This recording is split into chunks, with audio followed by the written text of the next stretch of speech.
And we are live. What's good? What's good, my people? Welcome back to EMGM Sports.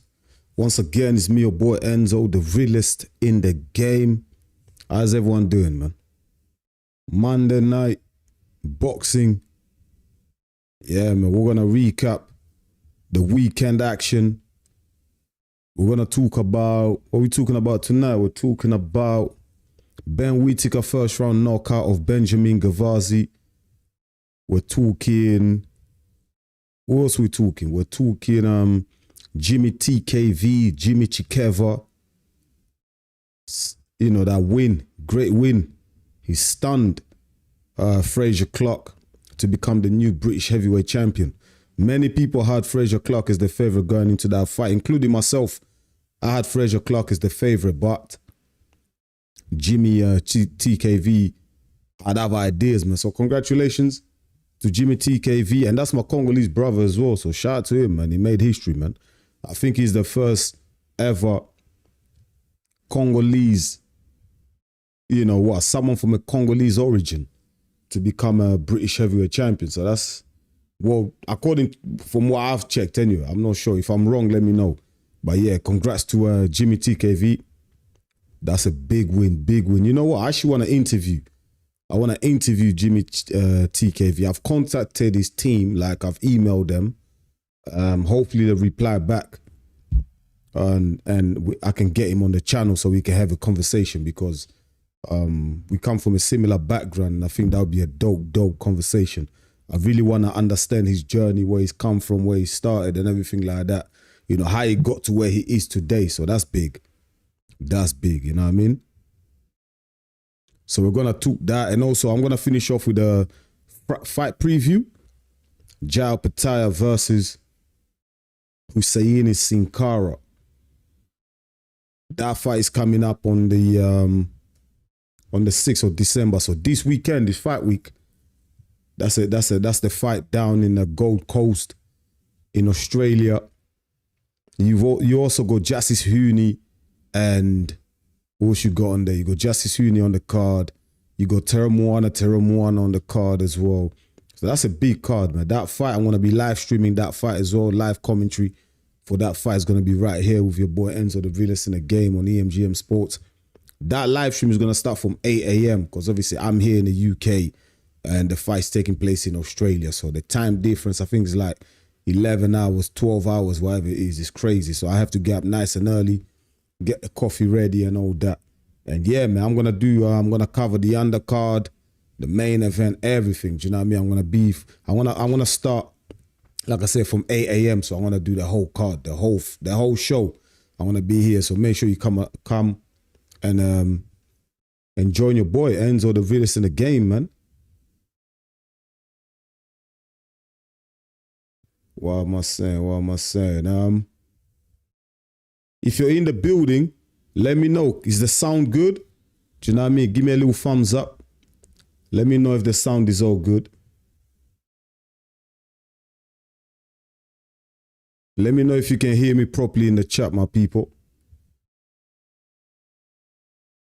Hopefully the sound's good, because for the last couple of weeks, I have been having a lot of sound issues. I did a live, what was it? The Anthony Yard versus David Benavidez fight. I did the watch along for that as well, and that had a lot of sound issues, etc., you know. So hopefully the sound is good. If the sound is good, please let me know in the comments, my people. Let me know. Give me a little thumbs up. Let me know you're in the building. Let me know that the sound is good, you know, so that so I can continue.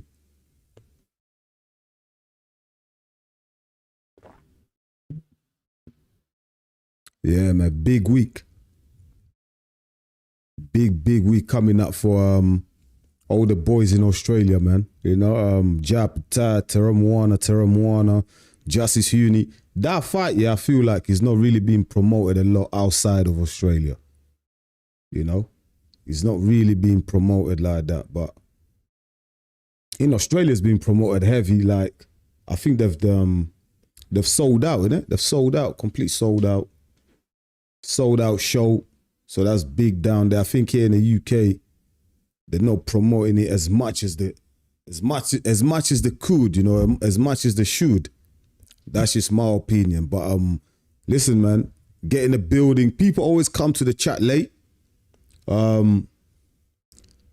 Yeah, people normally get to these live streams a little bit late, man. I would like for people to come in, get in a bit quicker. Do you know why? Because people don't really check the community post.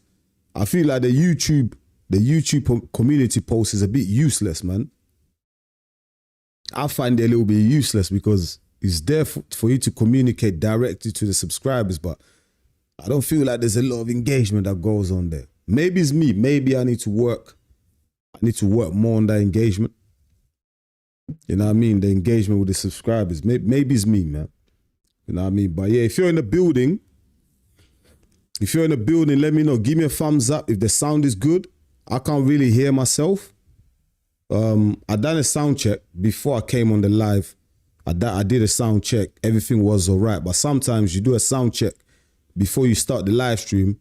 Everything's fine, but then you do the live stream and then like the sound is terrible. So just let me know. Let me know if you're in the building. If you are in the building, let me know in the comments if the sound is good. Just give me a thumbs up so I can know that it's all good.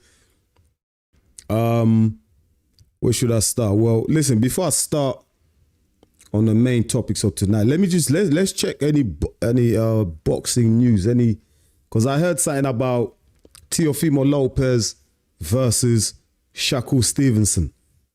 There might be a fight coming up, man. Do you know what I mean? There might be a fight coming up, so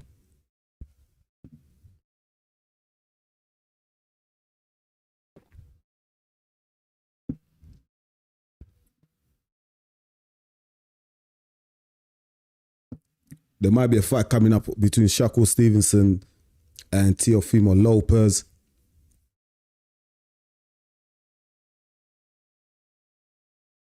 Yems talks boxing. Yo, Yems, what's good, man? Where you been?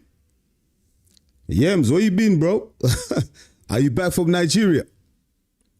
I need to get you back on the show, though. I need to get you back on the show, man. You know what I mean? I need to get you back on the show. Hold on. Let me see something. One sec. Give me a sec. Give me a sec.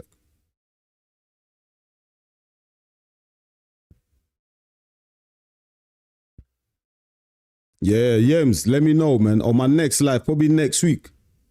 If you're back from Nigeria, we link up. We link up for a live. Make sure you go check out my boy Yems Talks Boxing on TikTok. He does this thing for real as well. He's a good one as well. So make sure you go check him out, man. But I'm just trying to find this news.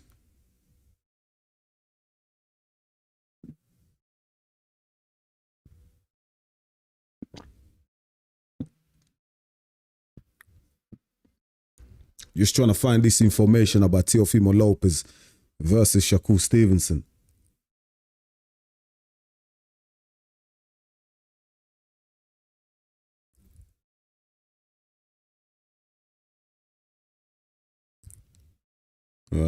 One sec.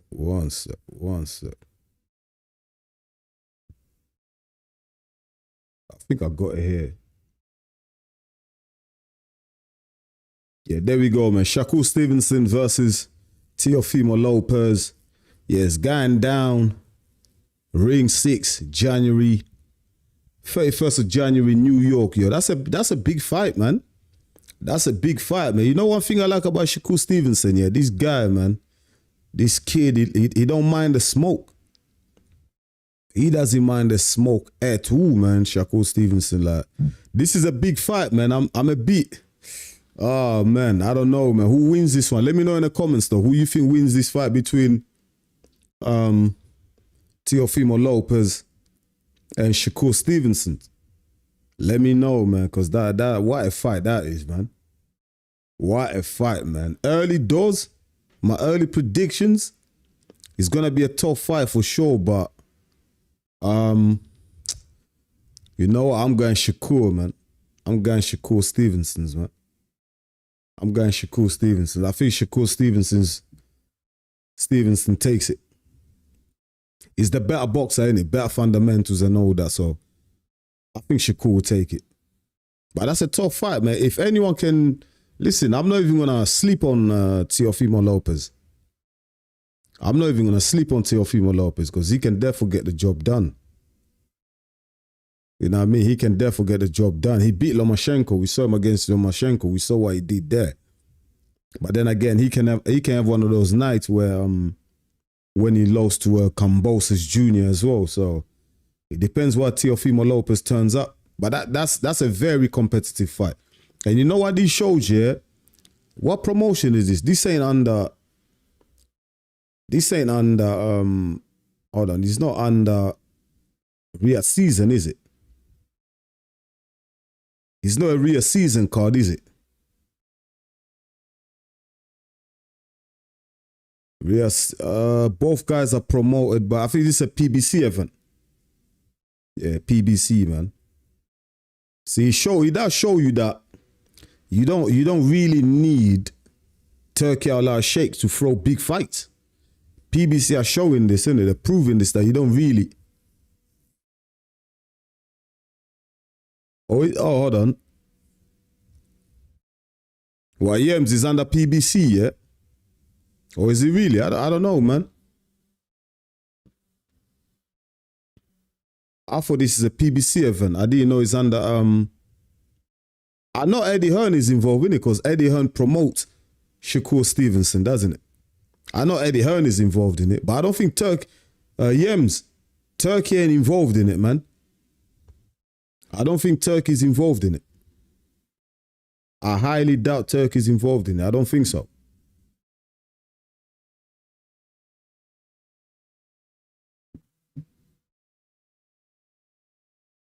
I think it's just PBC, bro.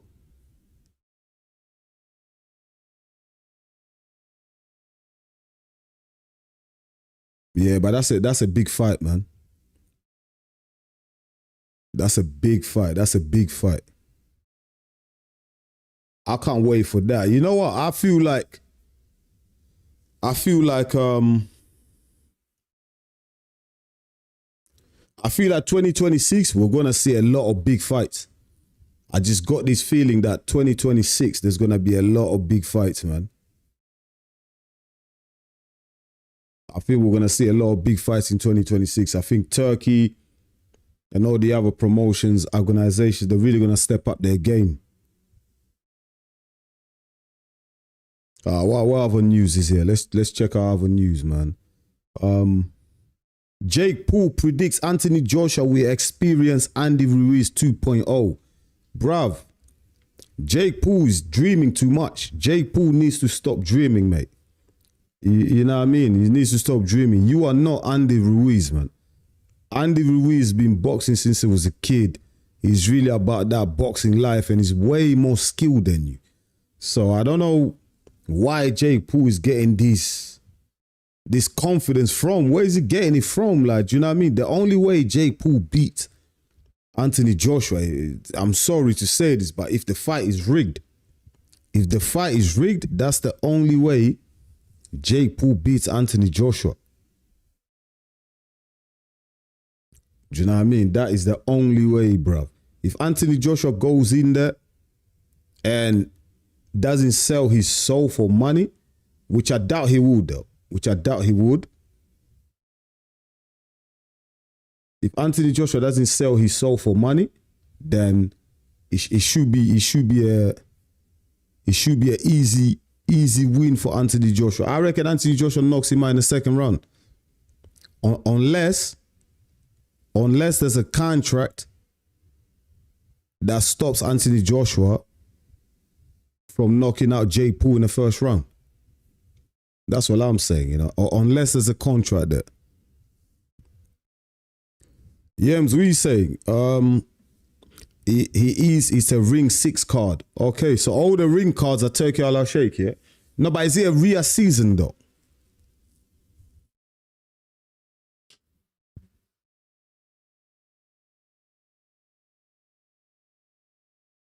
Okay, so anything with ring is a Rhea season card, yeah, Yems?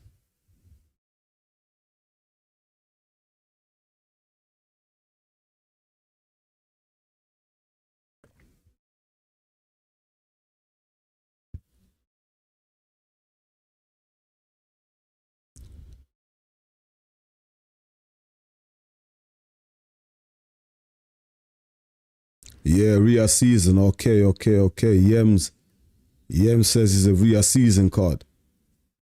All right. Oh, okay. I thought it was just PBC Eddie Hearn. But nah, that's cool. That's a big card. That's a big card. I'm looking forward to that fight. I'm looking forward to that. That kicks in January. I think we got Kabayao as well. We got Moses Itoma as well. He's on there as well. So it should be a good one. It should be a good one, man, in January, man. But anyways, man, let's kick this show off, man. I've spoke for long enough, man. Ben Whitaker. Ben Whitaker gets rid of Benjamin, what's the guy's surname? Gavazi in the first round. Devastating KO. Devastating finish from Ben Whitaker. There was questions going into this fight, yeah. A lot of boxing fans were wondering. A lot of boxing fans were wondering, yo, what the hell is what the hell is gonna happen in this fight? Because we didn't know a lot about Benjamin Gavazi. Do you know what I mean? We didn't really know much about this guy. So a lot of people were questioning like what the hell is gonna happen. But Benjamin Gavazi, when I did my fight prediction, I already said that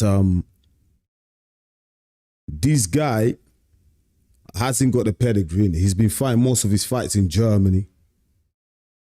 You know what I mean? He's been fighting most of the time in Germany. You look at a lot of his opponents, Germany. Do you know what I mean? He's never fought no one outside of Germany, so it was always going to be an easy night for Benjamin Whitaker. But what we wanted to see him like get tested a bit more. You know what I mean? We wanted to see Ben Whitaker at least stay in that ring for at least 6 rounds. People were telling me that no, Benjamin Gavazi is going to put some pressure on and all that. But it never happened, man. From the very first bell, you can tell the difference in levels. You know, you can tell the difference in levels. He just wasn't at the levels. Benjamin Gavazi just wasn't at the levels, man. He just wasn't at the levels at all. The speed was with Whitaker, the movement, the skill, ring IQ, everything was with Ben Whitaker. I was gonna say Benjamin Whitaker. They both actually called Benjamin. It was the battle of the Bens, and Whitaker came out on top. It was a total mismatch. But nevertheless, yeah, Whitaker still had to go out there and produce the goods. He still had to go out there and get the win, innit? Do you know what I mean? Like we say in boxing, it's you can only beat who's in front of you, you know? You can only beat who's in front of you. What's it? Yems talks boxing. Can I hop on in like 5 minutes, bro? Yo, Yems, I'll send you a link. Don't worry. Do you wanna hop on? I'll send you a link, bro. I'll send you a link. Don't worry, man. Hold on, let me send you a link before I carry on. What's everyone saying though? What did everyone think of the performance, Ben Whitaker's performance, man? And what do you want to see next from Ben Whitaker? What's the next move for him? Let me know. 1 second. Let me just sort this bit out.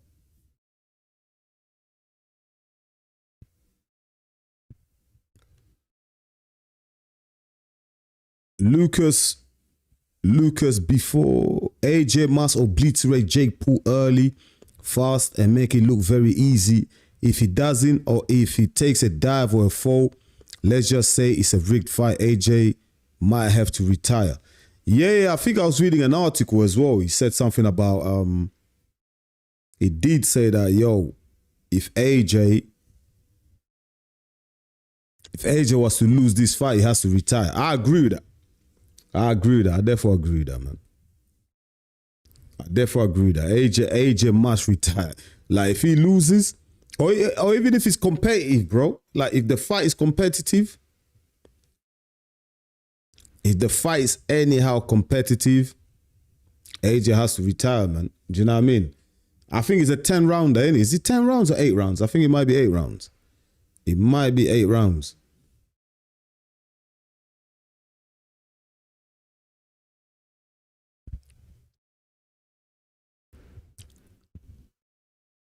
It might be. I think it's 8. I think it is 8 rounds. I think it is. But I think there's definitely going to be something on the contract that says AJ can't knock out Jake Paul within the first 4 rounds. You know, it has to tickle him a bit.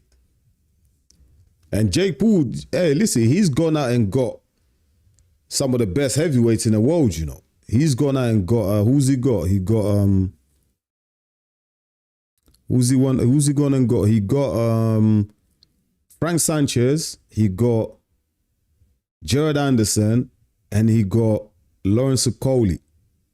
So you got Frank Sanchez, Jared Anderson, Lawrence Okoli, and apparently I'm hearing rumors Andy Ruiz is in camp as well to help Jake Paul prepare for Anthony Joshua. Like, listen, it's good to get all these top heavyweights to come in and help you and prepare you to spar, yeah. But the thing is, yeah, it's not enough for Jake Paul to close that gap in what 2 weeks? 2-3 weeks? Do you know what I mean? Just before Christmas. Like, it's not enough for him to close the gap on AJ, man. The experience on AJ and everything like that is just not enough, man. We saw Jake Paul go, 10 rounds with Julio Cesar Jr.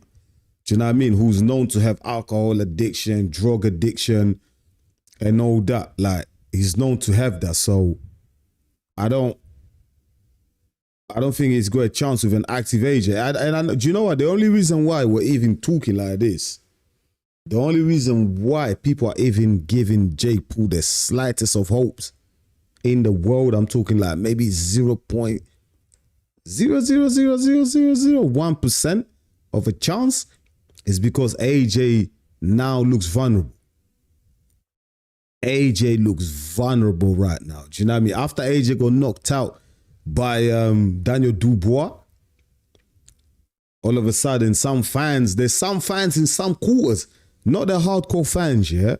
I'm talking like a lot of the casuals in it. They really think that Jake Paul's going to go out there and do something to AJ. First of all, I don't think Jake Paul has the skill to set up a shot that will land on AJ to knock him out. If you look at the knockout that Jake Paul has achieved here, it's come against like UFC fighters. I think he knocked out Tyron Woodley, yeah, who was a welterweight in the UFC.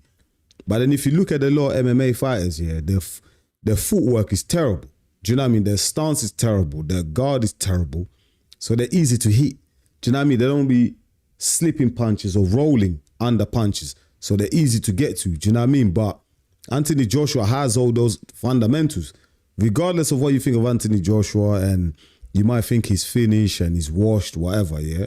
But he's got those fundamentals, man. The guy was a good amateur. He went to the Olympics and won a gold medal. You don't go to the Olympics, win a gold medal, and you don't have good fundamentals, man. Because trust me, I'm an amateur boxing coach. And when we coach the kids, first thing we work on is their footwork. Head movement. Keep your hands up. Great fundamentals. The UFC guys don't have that. Because in the UFC, there's so many tools for them to end the fight with that, you know, like keeping your hands up and all that is not necessarily the best way for you to go into a fight. Because if you keep a high guard in the UFC, there's a possibility that you're going to get taken down. You know what I mean? So you kind of keep your guard a little bit low and expect anything. It could be a high kick or a low kick. Like the MMA is bloody complicated. Trust me, I trained MMA, man. It's bloody complicated. So Jake Paul's only knocked out MMA fighters who can't really defend or slip a punch. AJ, he will do all that. If you want to get an example, go watch AJ versus Ngannou. You know, go watch AJ versus Ngannou. That will probably tell you how that fight will go, or even worse. You know, it might be even worse for Jake Paul. So, yeah, don't worry. Yo, Lucas, shout out to Lucas, man. Great question, man. Nice one. You're always here as well. I appreciate you, bro. But nah, trust me, man. Like you said, Lucas, unless the fight is rigged, that is the only way AJ loses. Like Jake Paul, bro. Jake Paul, when Jake Paul went life and death, not life and death, but he struggled to knock out a 60-year-old Mike Tyson. And Mike Tyson had heart surgery, whatever. He had a knee operation before the fight. Remember when the fight was meant to take place, the first date was cancelled because Mike Tyson suffered some type of heart condition, whatever. So they cancelled it, then they rebooked it, right? So that was a 6-year-old Mike Tyson, not fit, bad knees, and Jake Paul still couldn't knock him out. And he was the younger, fresher guy. You know, Anthony Joshua is half the age of Mike Tyson, and he's been active recently. Do you know what I mean? Recently, he's been active. So, listen, man, Jake Paul has no bloody chance, man. No chance.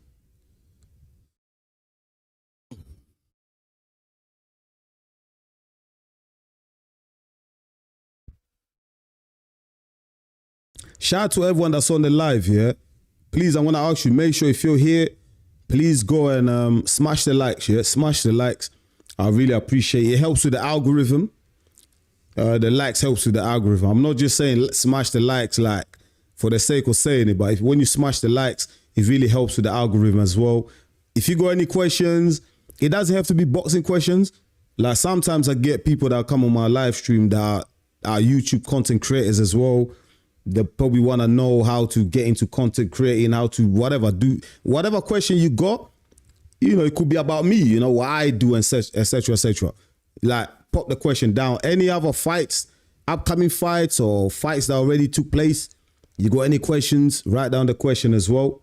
I'm happy to answer any question. Well, not any, it depends, innit? Like, if you're getting personal, then I won't, but you know what I mean? Don't get too personal, you know? But yeah, I'm happy to answer questions, my people. Yo, the fog sellers, what a name. You man are really selling fogs, yeah? Do you think that fight Clark TKV should have been stopped either by the judge or Clark's corner at the end of the 11th round? Yeah, bro, I saw that, you know. I think, from what I heard is when that 11th round was savage, innit? He took a beating in that round, you know. And you know the thing about Frazier Clarke here? Because he already got knocked out so viciously by Fabio Wardley, that was one of the worst. That was arguably one of the worst knockouts I've ever seen. That was savage. That was savage knockout. I think his corner probably should have stopped it because he's already suffered crazy damage earlier this year. Don't forget, people forget that the Wardley fight, Wardley versus Clark, was this year, you know. He suffered that knockout start this year. Was it February or something like that? So him taking that beating again in the 11th round because he was eating shots. I tell you what, yeah. If he wasn't Jeamie TKV, if he was another fighter with better precision, better accuracy, and better technique, they would have landed the final blow that would have just KO'd. That would just laid out Frazier Clarke flat out. Do you know what I mean? Like, beep, flat line. Do you know what I mean? Because he was getting pieced up, man. And listen, Jeamie TKV, yeah, he's from the Congo. I'm from the Congo, yeah. Shout out to him, yeah. That's my Congolese brother, yeah. I rate him, like, massive respect to him and what he's achieved, yeah. But Frazier Clarke, yeah, for me personally, yeah, and I'm going to keep it real, where the hell does he go? I don't know where he goes from here. Does anyone know where Frazier Clarke goes from here? Because Jeamie TKV, good, solid fighter, yeah, but he's not a world-class fighter. I don't even think he's ranked in the top 20 of the heavyweight division in any of the organizations. If I'm wrong, let me know in the comments, my people. I don't think so. You know what I mean? I do not think so. So for Frazier Clarke, he was the outright favorite.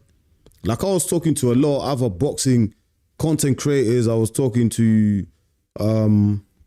friends and boxing coaches, even fighters, and they were telling me that, yo, Clarke should win this. Clarke should win this. Like, You know what I mean? He's the better skill fighter, got better technique and everything like that. He should win it. But he lost. And do you know why he lost? Because he went in there and he decided to turn into a slugfest. He thought he can just go in there and bully Jeamie TKV. He thought he can just go in there, bully Jeamie TKV, and yeah, that was it. Like, it would be easy. Get him out of there within 2 to 3 rounds. It didn't work out that way. And Jeamie TKV said himself in a post-fight interview that after the second round, Frazier Clarke was already blowing. He was blowing hot air, man. Do you know what I mean? He was blowing hot air. He was blowing hot air. And he said, yo, this is not the Olympics. Like, this is not the Olympics where you go 3 rounds, bro. This is a 12-round fight. Like, you better be prepared. Frazier Clarke had the wrong game plan, wrong tactics. Everything was wrong. Got badly advised by the corner. He was gassed by the 4th round. And then the fight turned into a slugfest. Once a fight turns into a slugfest, and I said this in my post-fight reaction, once a fight turns into a slugfest, it's basically, it becomes a battle of attrition. Do you know what I mean? It's about survival of the fittest. You know what I mean? Who's the fittest around here? Do you know what I mean? Who's more courageous? Who wants it more? Because now you've removed skill out of it. You've removed technique out of it. Let's slug it out, man. And unfortunately for Frazier Clarke, he met Jeamie TKV, who loves the slugfest. He loves that type of shit. Like, you fought Jeamie TKV's fight when you didn't have to. You could have just fought behind the jab, jabbed your way to victory. But Frazier Clarke, nah, he forgot about the jab. He thought, nah, I'm just going to try and bully this guy. He went all out and he paid for it, man. He paid for it. Now he's sitting there wondering, where the hell do I go from here? I'm hearing there might be a rematch between them guys, Frazier Clarke and Jeamie TKV. But then again, I saw another article where they were talking about Dave Allen might step in. Dave Allen, he might step in and fight and challenge Jeamie TKV for the British title. If I'm Jeamie TKV and his team, I'm like, yo, I know which fight I'm going for. I'm going for the Dave Allen fight. Easy. I'm going for the Dave Allen fight, man. Do you know what I mean? I'm going for the Dave Allen fight because it's more money. More money. Even though Dave Allen lost his last fight, but Dave Allen, his stock is higher right now, you know? His stock is higher right now. So there'll be more money there for Jeamie TKV. I think he loses against Dave Allen, you know. I think Dave Allen is a little bit more technically better than Jeamie TKV. I think Dave Allen is better than Frazier Clarke technically right now. I know them two fought a year ago, something like that, and Clarke came on top. But that was when Clarke was on top. You know what I mean? That was before Clarke fought Wardley, the first one, where he had that war with Wardley. That first fight with Wardley as well, that took a lot out of Clarke. He must have took a lot out of him, you know? But, yeah, Frazier Clarke, man. Listen, I don't know where these guys, I don't know, man. I don't know where he goes from here. One sec, let me just, I think Yems wants to jump on a live. One sec, let me try and bring him in. Give me a sec, my peeps.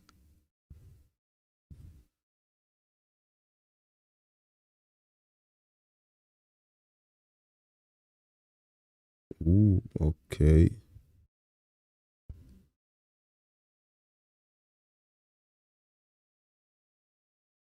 But if Dave Allen was to fight Jeamie TKV, who you guys go? Who you guys think wins that fight between Dave Allen and Jeamie TKV? If I was saying right now, if I was making a quick prediction, I would say Dave Allen.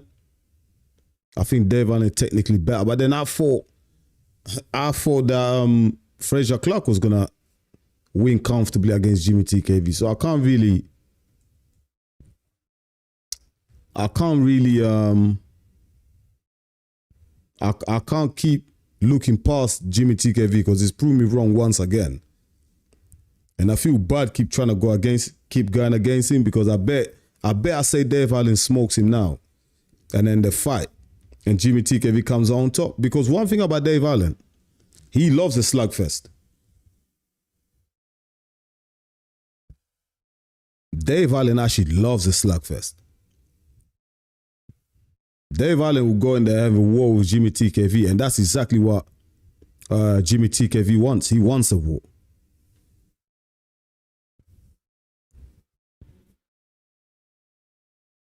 Yems, I think Frazier Clarke needs to fight someone like Solomon Decres or retire.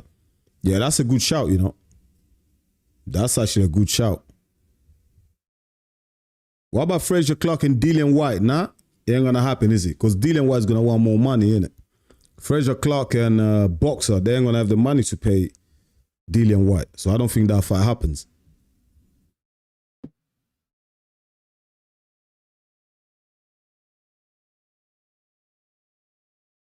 I won't mind seeing Frazier Clarke and Dillian White, but Dillian White, I think he's only fighting for money now, man. Dillian White probably targeting a fight with Derek Chisora.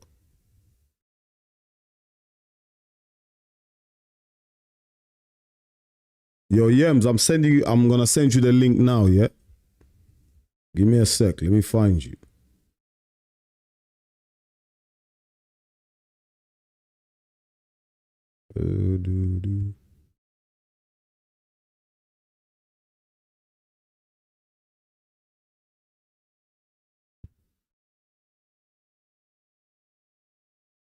Set.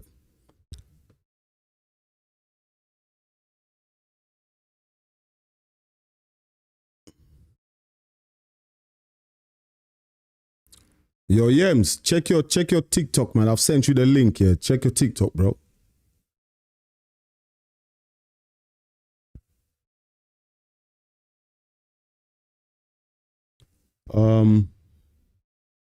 We're gonna start the talk about how long have I been now? So 37 minutes gone. Yeah, man. I'm gonna start previewing the fight. The Saturday fight that's taking place in the Gold Coast.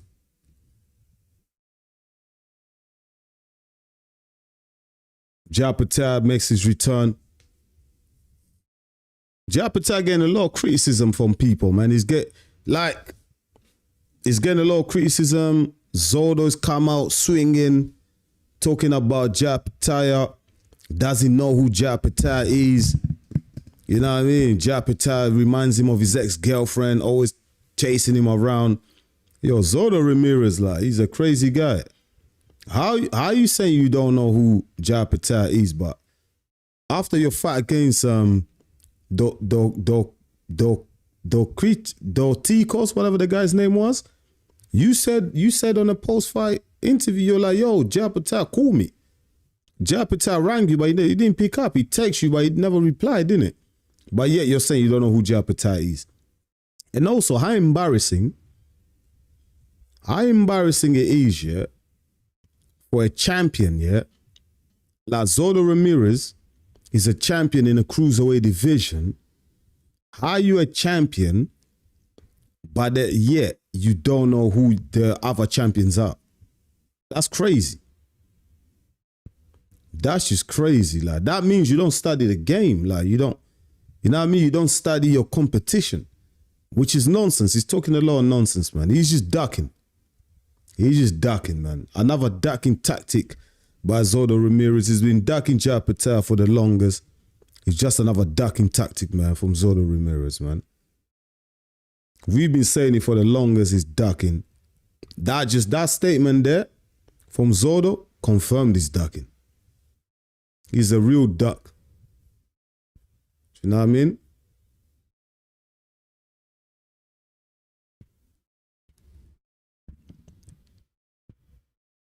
Zordo Ramirez is a real duck, man.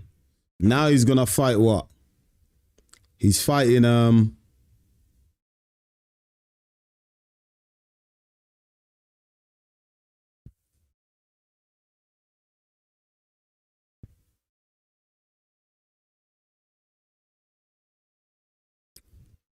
once. Give me a sec, my people. Give me a sec. Give me a sec.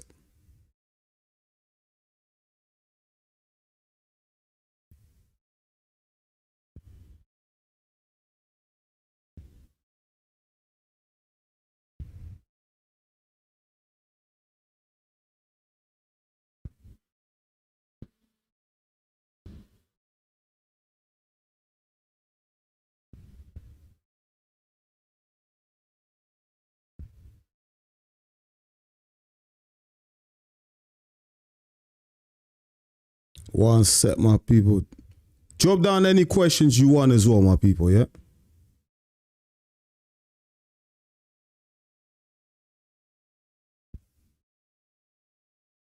One sec, just setting something up.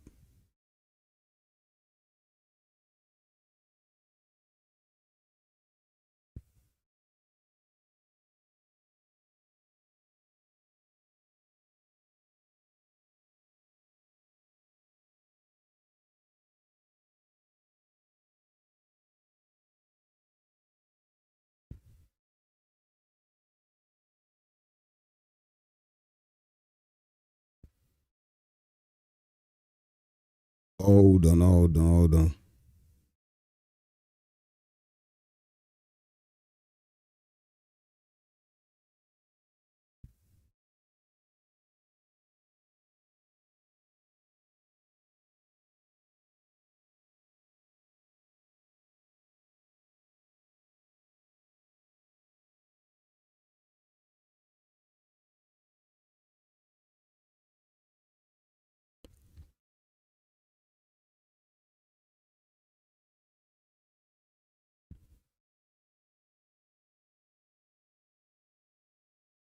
Yeah, Yems, hold on. I'm bringing you in, Yems. I can see you. I'm bringing you on. Don't worry. Give me a sec. Just sorting this up.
Hold on, my peeps.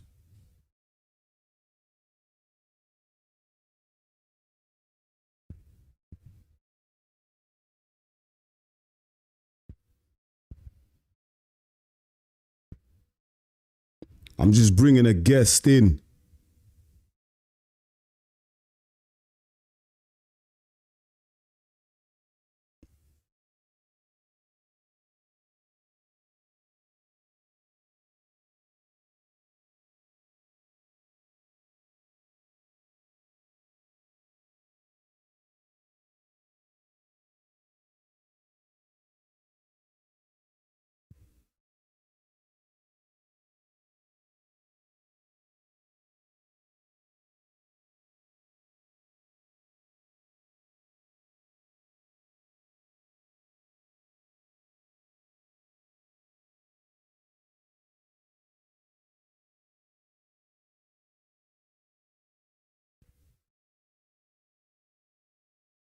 Hold on, I'll get back to everyone's question in a sec. One sec.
Yes, bro.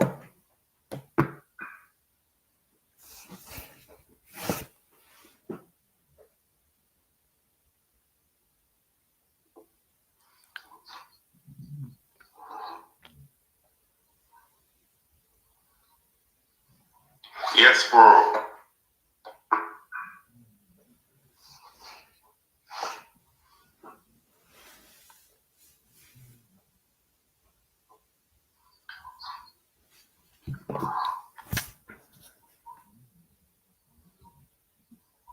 Yes, bro.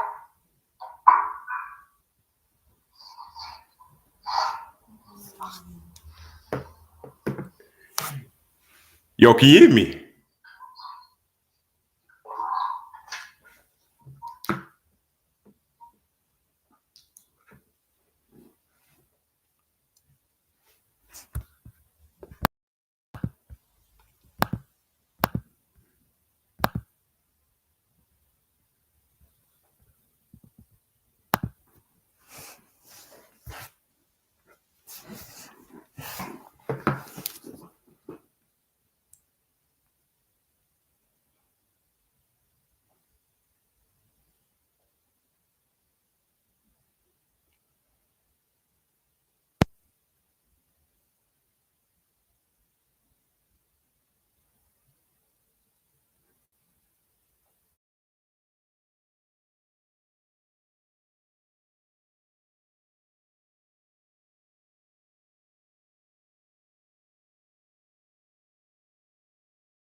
Yeah, what you saying, man? What you saying, man? What you saying, Yeah, Yems? I'm good, man. What you saying, though, man? What you Yeah, I'm obviously good. you say you want to jump in, like, what you saying, bruv? Oh, yeah, What you just saying, man? join the conversation, innit?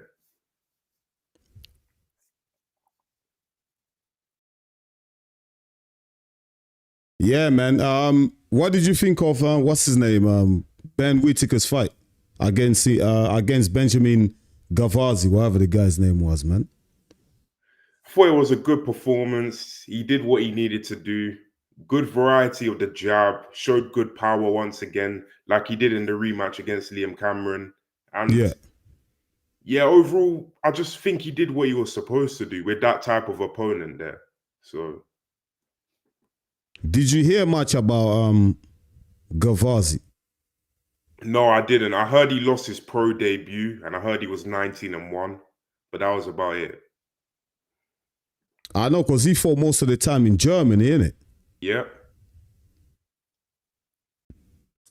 What about what's his name? Frazier Clarke I against didn't Jeamie TKV. I didn't catch the whole fight, but I saw Frazier Clarke. He started well early on, Yeah, landed good body shots. He was kind of managing to push Jeamie TKV back, and then he yeah. had a horrible 11th round, which he should have been pulled out afterwards. But from what I saw, he did lose the fight. I thought the scorecards were fair enough, but Oh, so yeah, what, you think they should have pulled him off in the 11th? yeah, 100%. He was out on his feet. He couldn't even look at his coach. That's crazy, man. Do you think he had a wrong game plan though? Whoa, I didn't see the whole fight, so I can't really judge that. But what do you think? Yeah, I think it was the wrong plan, man. I think it was the wrong game plan, man. I said he should have went out there and fought behind the jab. Do you know what I mean? Use the jab more and just fought better, man. Technically, he's a better boxer than Jeamie TKV. Do you know what I mean? That's just my opinion from what I've seen from both fighters. Yeah. But then he went out there and he fought the same fight as Jeamie TKV. Do you know what I mean? He made it a slugfest. So obviously, if you make it a slugfest, then it's anyone's fight. Do you know what I mean? Yep. He made it a slugfest and he gave all the advantages to Jeamie TKV because that's exactly what he wanted. He wanted a slugfest. Yeah, I think that's a fair enough analysis. Do you know what I mean? That's just what I'm saying. But where does Frazier Clarke go from here, man? I think he either drops down to like English level or I think he calls it a day, man. He's I English think, level. yeah, I think the raw analysis, I think, do you know what? It's a hard one, but he's had a long career already. It's a short career, but it's been a hard career. And I Yeah. think the right thing to probably do would be to call it a day. He's had 3 very hard fights, 2 against Fabio Wardley, 2 against Jeamie TKV. All of these have been at domestic level. And Boxer and Ben Shalom, they've had high hopes for him. They were hoping he could go a long way, but he just hasn't been able to at all. Is he the biggest name out? He's the biggest name at boxer, isn't it? He is, isn't it? Who else is with boxer? I would say Adam Azim's a bigger name right now. I thought he went to didn't he go to Queensbury? Nah. With Uncle Frank? Yeah, he extended his contract. They must have gave him the bag then. Yeah, 100%. Nah, I don't mind seeing a rematch between Frazier Clarke and Jeamie TKV. I think that's the fight to make. If obviously, look, I read an article today, and he said that Dave Allen wants to challenge for the British title against Jeamie TKV. If you had a choice between Dave Allen and Frazier Clarke, if you're Jeamie TKV, who are you picking? Dave Allen. Dave Allen, more money, innit? 100%. Yeah. And More you can money. get another good name on your resume as well. Exactly. There's a high possibility that could happen. But what do you think for Jeamie TKV? How much you rate that guy, man? Because me, like, I feel like I was a bit harsh. I feel like I was a bit harsh when I was rating him. I feel like he performed well, but where do you see what levels do you think he can reach? I don't think he can go past this. I think he's a decent fighter, but can I see him doing anything on the world scene? Absolutely not. Maybe he'd be able to grab a European title at best, but I can't see him going above that. Yeah, European title, that won't be easy, bro. Yeah. That won't be easy at all, man. But going back as well to your boy Ben Whitaker, what's next for him? Because obviously, listen, the fight of the weekend was kind of like his what would you say, his matchroom debut. Yeah, he was making his matchroom debut, and obviously they was never gonna give him a hard fight because, do you know what I mean? Obviously they need to ease him in and all that. The first time he came up against any type of adversary where he had some type of challenge, that was against Liam Cameron, the first fight, right? And we saw what happened there. Some people say he quit, whatever. Came back against in the rematch, you know, did what he did, done his thing, got the stoppage. First fight with Matchroom, big move from Eddie Hearn because I believe that Ben Whittaker is very marketable. You know what I mean? If he promoted right, he can go to the very top.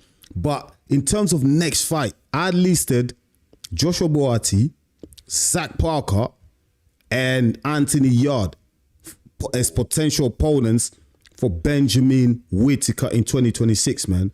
What do you think of those potential opponents for Ben Whittaker in 2026? Yeah, I definitely think he could face one of them in 2026. I think the next good step would be the winner of Craig Richards and Dan Aziz, December 20th. Craig Richards? Yeah, they're both proven at British level. They're both very experienced. I think it'd be a good next step. You think so? Yep. Now, I want to see him against Boati, you know. Oh. What, because of Boati's last performance, though? Man, Boati's last few performances have been poo-poo, man. Yeah, I actually, no, you know what? Listen, you know what? Boati versus Callum Smith, I think Boati did okay, but Callum Smith just proved that he's world level. And the rest of these guys are not world level. Obviously, Callum Smith is already being world champion as well, yeah? But Boati against Zach Parker, that was terrible for Boati. Like, I had him losing that fight by 4 rounds, but he won it. I was like, how? For me, he lost that fight. He looked terrible, man. So I think that'll be a good step up for Ben Whittaker in terms of name, a marquee name in the British scene. Not in terms of like form, because Boati's not in form like 2-3 years ago. But in terms of a big name, that's a big name for Ben Whittaker, isn't it? Yeah, true, 100%. I think if the Boati that turned up against Zach Parker fought Ben Whittaker, I think Ben Whittaker would have a very good chance. I probably think he'd beat him. Ben Whittaker beat him. If it's the Boati that fought Callum Smith, then it'd be a tougher fight. I don't think we get that Boati again. Nah. Yeah, because something went wrong in this Zach Parker performance. Yeah. He was fighting like he never at any point during that fight upped the intensity. Like the same pace that he was fighting in round 1, he took it all the way to round 10 or how many rounds he was, yeah? That intensity, like there was never a point in that fight where you thought, okay, go on, go for it now. Show that you're the bigger name. Go on. He never showed any of that, bro. Yeah, true. Do you know what I mean? And against a Ben Whittaker, who's so dynamic, throws good combination punches, has the quicker hand, better footwork, mate, he's gonna pepper Boati all day long, man. But don't you think like Boati on the front foot is a good fighter? He can be aggressive on the front foot. He can go well to the body.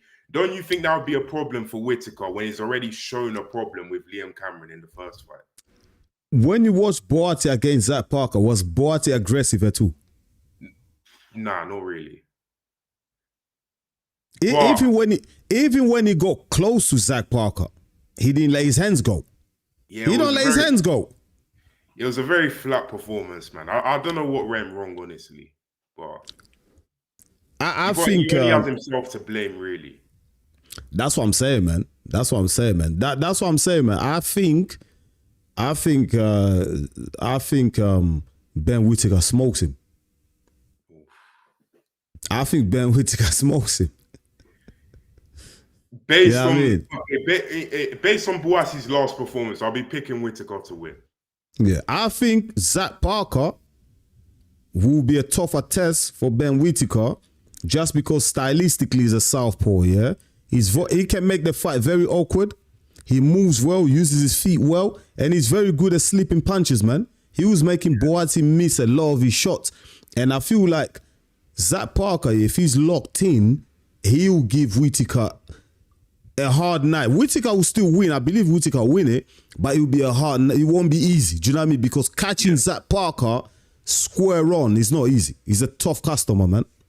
Yeah, definitely. As you said, he's slippery. He moves around the ring well. He gave Boati a tough fight. I think he was on a winning streak before that, a decent winning streak. He's only lost 4 fights. Rider, really, because he should have beat Boati. So he's at a decent enough level. So yeah, and also what's the other name I mentioned? Yard, Anthony Yard. Ben Whitaker. I think. Do you know what I think they're gonna do? I think what they're gonna do, what Matchroom are gonna do, they're gonna save Yard till last. Because I think they'll save him probably like end of 2026 because that'll be a big money fight. That could fill up the Tottenham Hotspur Stadium. Really? Nah? Or the O2? Yeah, possibly the O2. If they build Ben Whitaker's name up more, which they will do in 2026, yeah. Because Yard's already a good name in the UK. So I think, they could do O2. Look, I'm sure you watched the Anthony Yard versus Benavidez fight as well. I'm going back, 2 weeks now. What did you think of Yard's performance in that fight, man? I don't think it was good enough. I think the tactics were wrong. Didn't really lay it on Benavidez in the right way. Like he was doing them tippy-tappy kind of shots and he tried and land a big shot. I just don't think it was the right kind of game plan. And Tunde was telling him to fight Benavidez off the ropes. I don't think that was right at all. Because you can't fight someone like Benavidez off the ropes. Hold on. Tunde said what? He told Yard to fight Benavidez off the ropes. Yeah, crazy. I don't know why he told him to do that. Nah, that can't be real. That can't be real, man. He was telling him at the end of I think it was a couple of rounds in the fight. Nah, that can't be. That's impossible, man. Listen, like I'm an amateur boxing coach, yeah. You box, innit? Yeah, once. You box, yeah? So you know you're boxing, yeah? Like we all know Benavidez is a pressure cooker. Yeah, he's a pressure fight. He comes forward. His aim, if you watch any other Benavidez fight, is to push you back, get you onto the ropes, and unleash 1,000 punches per minute. Yeah. Everyone knows that. So why the hell would you play into his tactic? The tactic for Anthony Yard should have been keep the fight in the center of the ring, where you have the space to maneuver, you have the space to slip. Do you know what I mean? And you have the space to actually land your shots as well. If you're on the ropes, mate, there's really nowhere else to go. Of course he's going to unleash 1,000 punches on you. I can't believe Tunde advised him that. There's no way, man. That is poor coaching, man. Bad coaching, man. Terrible. Yeah, it really is. But where do you think Yard goes from here, though? Yard goes back to domestic level, man. He goes back. Listen, I grew up on the same block as Yard. We're from Stratford, Newham. Do you know what I mean? I played football with Yard when he was young. I know his sisters, his mums, and that. Do you know what I mean? I know Yard, like, and I was my fight prediction. I actually back Yard to beat Benavidez because I went with my heart rather than my tactical head. Do you know what I mean? My head was telling me, yo, it's Benavidez. Come on, bro, the Mexican monster.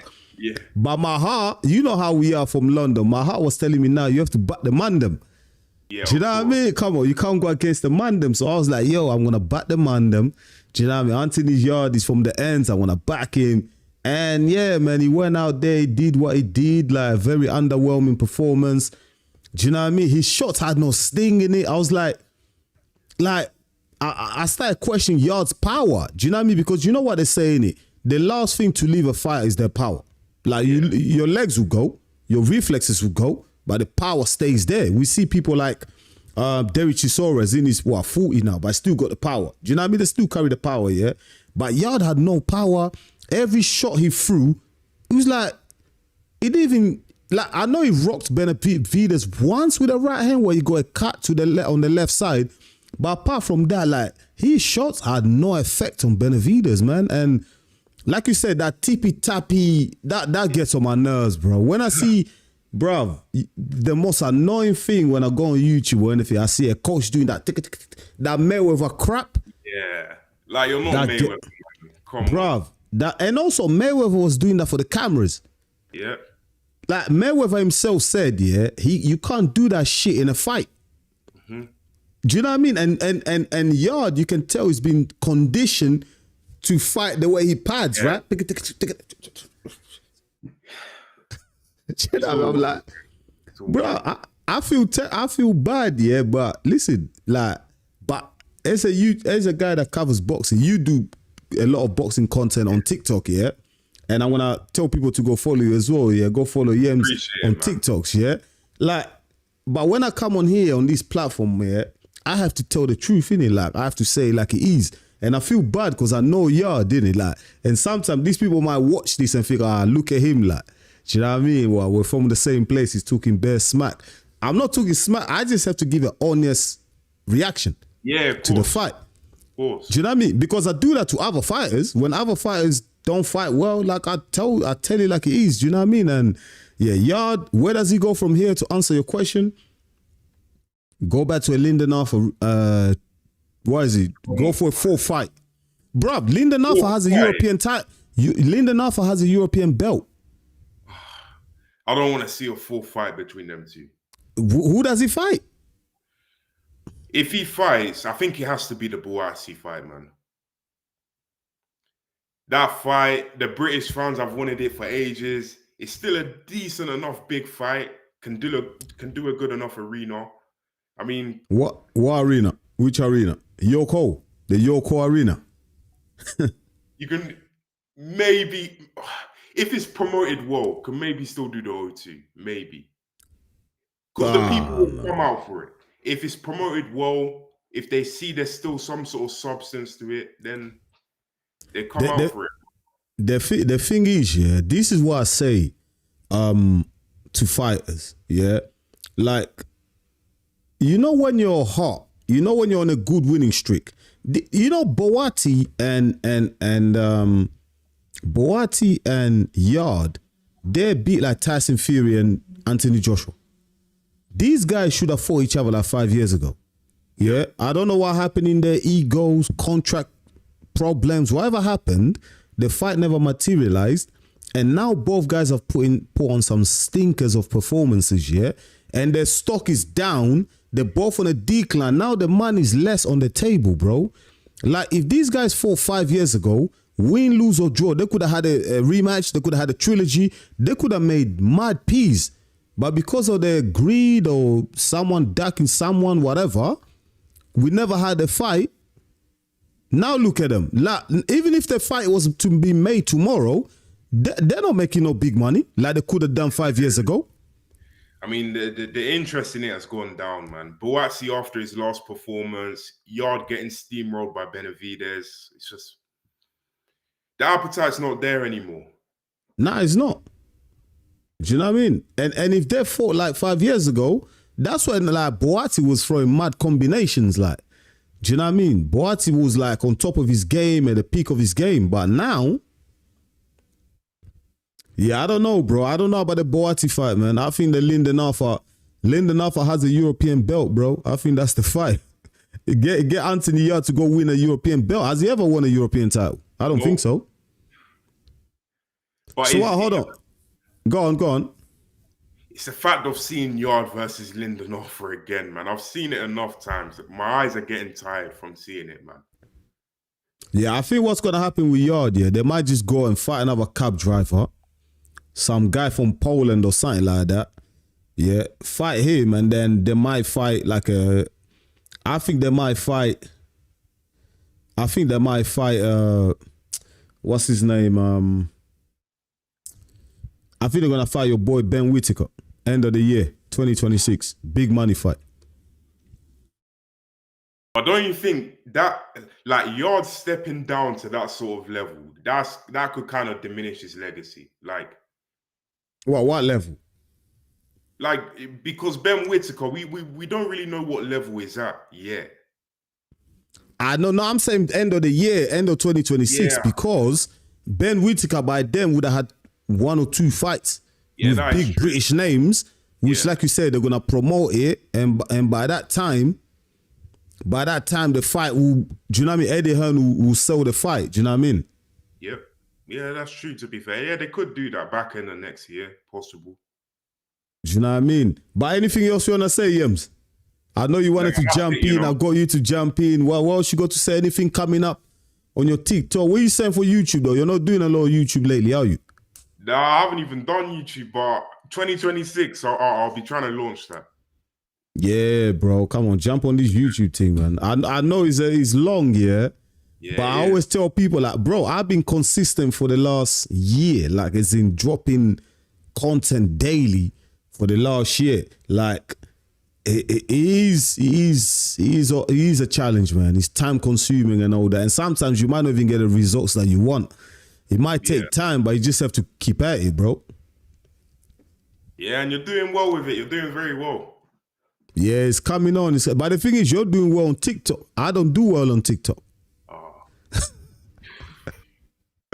I don't do well on TikTok, bro. Yeah. It's one of them ones where you're I see a lot of people that do well on TikTok. They're not well on YouTube. A lot of guys that are good at YouTube, they're not good at TikTok. Like I'm like, bro, like it's one of the others. Like hard to find that balance as well. Do you know what I mean? Yep. But yeah, man, listen, Yems, give the people them all your details, like where they can find you and all that as well, bro. Yeah, so Yems Talks Boxing on TikTok. You can find that there. And Yems Talks Boxing on YouTube. At the moment on my YouTube, I'm posting my TikTok videos on there. But 2026, I'm going to try to get the YouTube channel sorted. What you do? What you posting like? What? Just mostly shorts and that? Yeah, that's what I'm doing at the moment, yeah. Yeah. All right, cool, man. What I said, you said you're back on what is it? Yeah, you're going back to Nigeria. I'm in England. So basically I'm in England at the moment, but I'm going to Nigeria in like 2 weeks' time. So and then when you're back New Year, obviously you're back New Year's, isn't it? Just before the New Year. Yeah, nah. When you come back, let me know, man. We'll link up more. Do you know what I mean? I do a live every Monday, and you're like Monday night live. We recap the fights at the weekend. So whenever you're around, you know what I mean. You're always welcome. And you'll come through. We'll have a little chat. Do you know what I mean? You can pass through anytime, bro. Yeah, 100%. Yeah. All right, man. Go follow my boy Yems at. Where should I follow you again? Just give them that name again. TikTok and YouTube. TikTok and YouTube. What's the name? What's the handles though? Yems Talks Boxing on TikTok and the same on YouTube as well. That's it, man. If you ever hear me say, yes, my people, I got it from him. I got it from Yems. I hear you saying, yes, my people on TikTok. I'm like, you know what? I need to take that line, bro. You know what I mean? I ain't gonna lie, I took that line, bro. I took it and it's worked. I ran with it. But yeah, man, listen, it's all love, bro. Thanks for coming through, man. I really appreciate it, bro. Thanks for having me, man. All right, we catch up. One. Peace. Yeah, man, that was my boy Yems. Go follow him. He's on TikTok. Go follow him on TikTok. He's there. Good content as well, man. He's got that good content, so go check him out on there as well. But let's continue, man. I'm gonna end it with the Japetaya versus Cinkara coming up this Saturday. By the way, I've got a live watch along as well, yeah? Just to remind my people, I've got a live watch along. The watch along will start from 8 a.m. UK time. I think that's around about, 8 p.m. whatever in Australia, or 7 p.m. in Australia, whatever it is. So make sure you come through for that as well. It's going to be a static. I always get a lot of viewers, a lot of subscribers from down under coming through to the watch alongs as well. So yeah, man, make sure you come through from that. But anyway, let's end. I've got another 15 minutes. Let's end it with the Japetaya versus Cinkara. Hold on, let me go back to some comments. Frank Lika 8331. What are you saying, bro? Welcome to the chat, my brother. I think Huni is off cause trainer passed away. Oh, really? Well, Huni's trainer passed away. I heard nothing about that. Let me check that. Let me see. Hold up. Well, Huni's trainer passed away. Oh, that's true. Condolences, man. My condolences to his trainer and Justice Huni, the family, the friends, everyone involved. Let me just take Justice Huni. Oh yeah, nah, you're right. Nah, you're right. Thanks for the info, bro. Hold on, let me just flip my screen. Oh. Hold on. Hold on. Yeah, nah, you're right, bro. Justice Huni has withdrawn from the fight.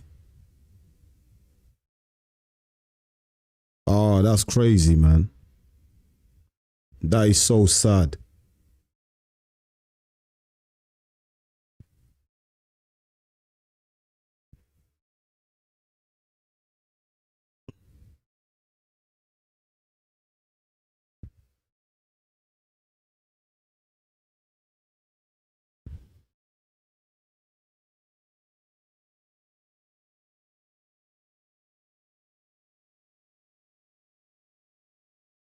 Yeah, I did not know about this Justice Huni, his coach passing away.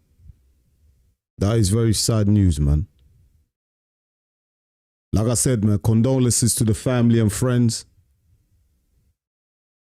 I'm just gonna flip my screen and share it with you, my people. 1 sec. Give me a sec. Just sorting this out.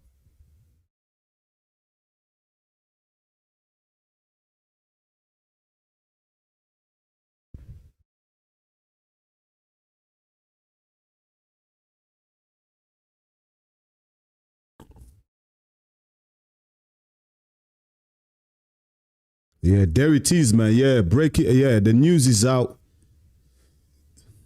Oh, wow. And that's recent news as well. This is recent news as well, you know. Let me just zoom in. Yeah, Justice Huni. Yeah, Justice Huni.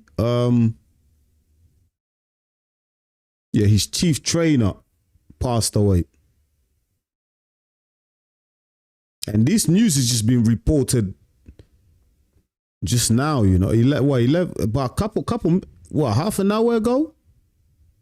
It's got a date here, December 2025 at 11 p.m. GMT, so that's UK time. Let's see what it says.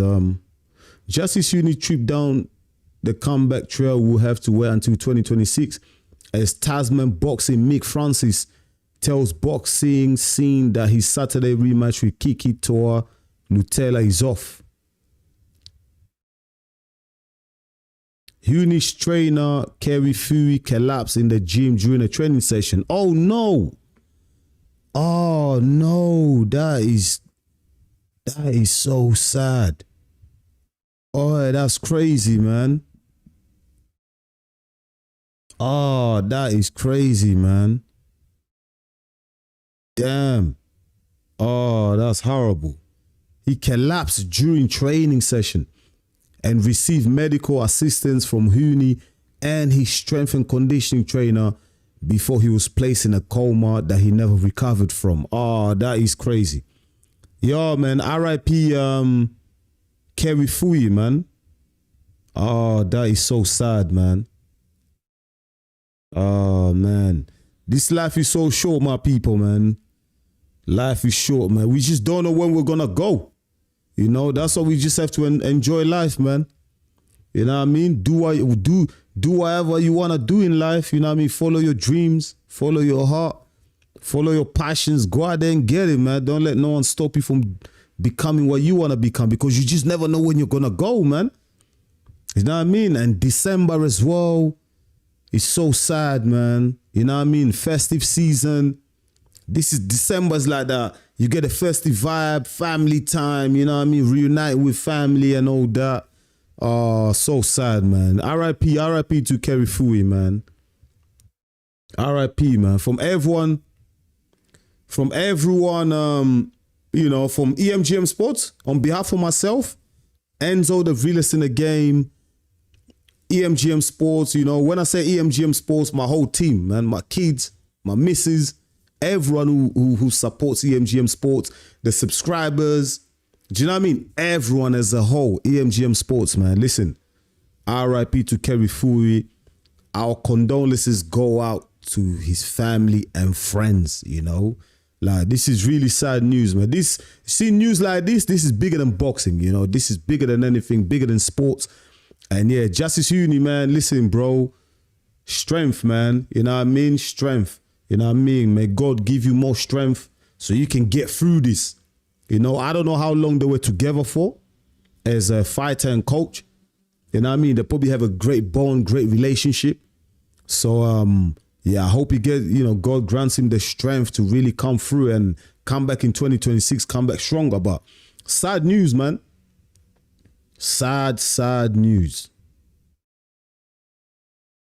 Yeah, that is sad, man. But you know what? Yeah, you know what this is gonna do now? This is now just gonna motivate the likes of it's gonna motivate the Jai Opetaias, the Teramoana to just go out there and absolutely put in a great performance in the memory of Kerry Fui. You know what I mean? I hope I'm pronouncing the name right, Kerry Fui. Like, they're gonna go out there and put on a hell of a display, hell of a performance. You know what I mean? Like, everyone's gonna be behind Justice Huni, and his coach has just passed away. You know what I mean? Sad news, my people. That's what I'm saying, man. Like, listen, man. Enjoy life. Enjoy life, my people, man. You know? Like, don't take life for granted. Life is too short. Don't take it for granted. You know, it's crazy. We can go anywhere. Like, we can go any moment, you know what I mean? And anytime we can go, and, you know what I mean? As mere mortals, we think we've got more power than we have. You know, sometimes we might think we're here forever, so we take things for granted. But listen, at any moment, we can go, man. It doesn't matter how healthy you are. You can go to the gym 20 times a week, whatever, don't matter. If it's your time, man. You know what I mean? Like, when the angels come calling, you have no control. You know, that's why I just stay humble. You know, I keep it real, but at the same time, I stay humble. I mind my own business. I don't get involved in other people's business. I do my own thing. You know what I mean? I don't be creating drama for people, you know? Let's read some more comments. But yeah, RIP to Kerry Fui. Our condolences go out to him and his family. And yeah, God grant strength to Justice Huni, man. Yeah, man. Come back stronger in 2026, brother. So yeah, let me read a few more comments. I've got about 10 more minutes. Lucas, B4B7F. Jai Opetaia is being ducked and avoided by everyone so blatantly, especially by Zoldo Ramirez. Nobody wants to fight Opetaia, so fair play to Cinkara, who stepped up. However, Opetaia will smash him. Yeah, listen, 100%. 100%. Opetaia will smash Hussein Cinkara. Just to say this, yeah, about Japetaya. I've never met Japetaya, by the way, yeah. I've never met Japetaya. Never spoke to the guy, nothing, yeah. But from what I've seen from him, what comes across in interviews, yeah, I think I spoke to, who did I speak to? I spoke to Joseph Parker's brother. I had an interview with Joseph Parker's brother. And I did another interview with Teramoana. And they've been around Japetaya. Do you know what I mean? Because like I always say, Japetaya is the only fighter in the world right now that I'm actually, do you know what I mean? There's certain fighters that I'm scared, you know? You know what I mean? That I think with Japetaya, I think he's one of those guys, like, if I'm interviewing Japetaya, I keep it real, yeah, but he's one of those guys that I think I'll be a little bit intimidated. I might have to watch what I say around him. You know what I mean? Anyone else, mate, even the big heavyweights, Usyk, Tyson Fury, Anthony Joshua, mate, whatever, man. But Japetaya he just comes across as a savage, mate. He just comes across as if you rub him the wrong way, man, he's taking you out. Do you know what I mean? So I was asking Teramoana and Joseph Parker's brother, I'm asking them how easy to be around. They were like, yo, he's funny as hell, man. He'd be busting jokes and you'd be laughing, and Do you know what I mean? He's a great guy. So I was like, okay, that's good. That's good. But they go, listen, when he gets in the ring, he's a savage. You know, he's a savage. And he has a dream. He has a goal. His goal is to become undisputed champion in the cruiserweight division. Like, I've been banging the drums for Japetaya to move up to the heavyweight division. But people keep telling me, nah. He wants to become undisputed in the cruiserweight division and then move up. If he doesn't become undisputed, like, he'll feel like hasn't accomplished anything. And that's a great mentality to have when I actually think about it, yeah? So when Japetaya, he gets a lot of criticism, yeah?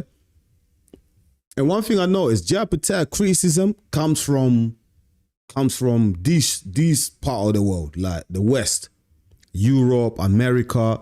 Do you know what I mean? Because in Europe and America, they rely heavily on branding and marketing. Do you know what I mean? If you look at a lot of fighters from the West, yeah, and I'm just keeping it real, a lot of them are not all that. I'm not going to say no names here, but, you know, a lot of you guys and girls that are on this live right now, you know who they are, yeah? They're not really that talented. They're not really that special. But because the marketing and the branding, the whole package has been made to look so glossy and flashy, and do you know what I mean? Like, they've been able to sell their names worldwide, globally, and they become superstars and they become household names. Do you know what I mean? But they don't actually have that talent. You know, that's a lot of fighters in the West. I'm talking Europe and America. And also, these are the two biggest markets in boxing, like Europe, especially the UK. And then you got America, the United States, North America, Mexico, and all that. Those are the biggest markets in boxing globally. Like, if you look at Africa, where I'm originally from, boxing ain't big there. Like, there's a lot of talent in Africa, but they're not marketed. They're not promoted. If you look at the South Pacific, you go down under, Australia, like, there's so much untapped talent out there, yeah? Like, they're not really marketed that way. Do you know what I mean? I think the UFC, Dana White has probably done more for, like, sports down under, combat sports down under, than boxing has. You know? Because, look, in the UFC, you go Alexander Volkanovski, you had Israel Adesanya, you had Robert Whitaker.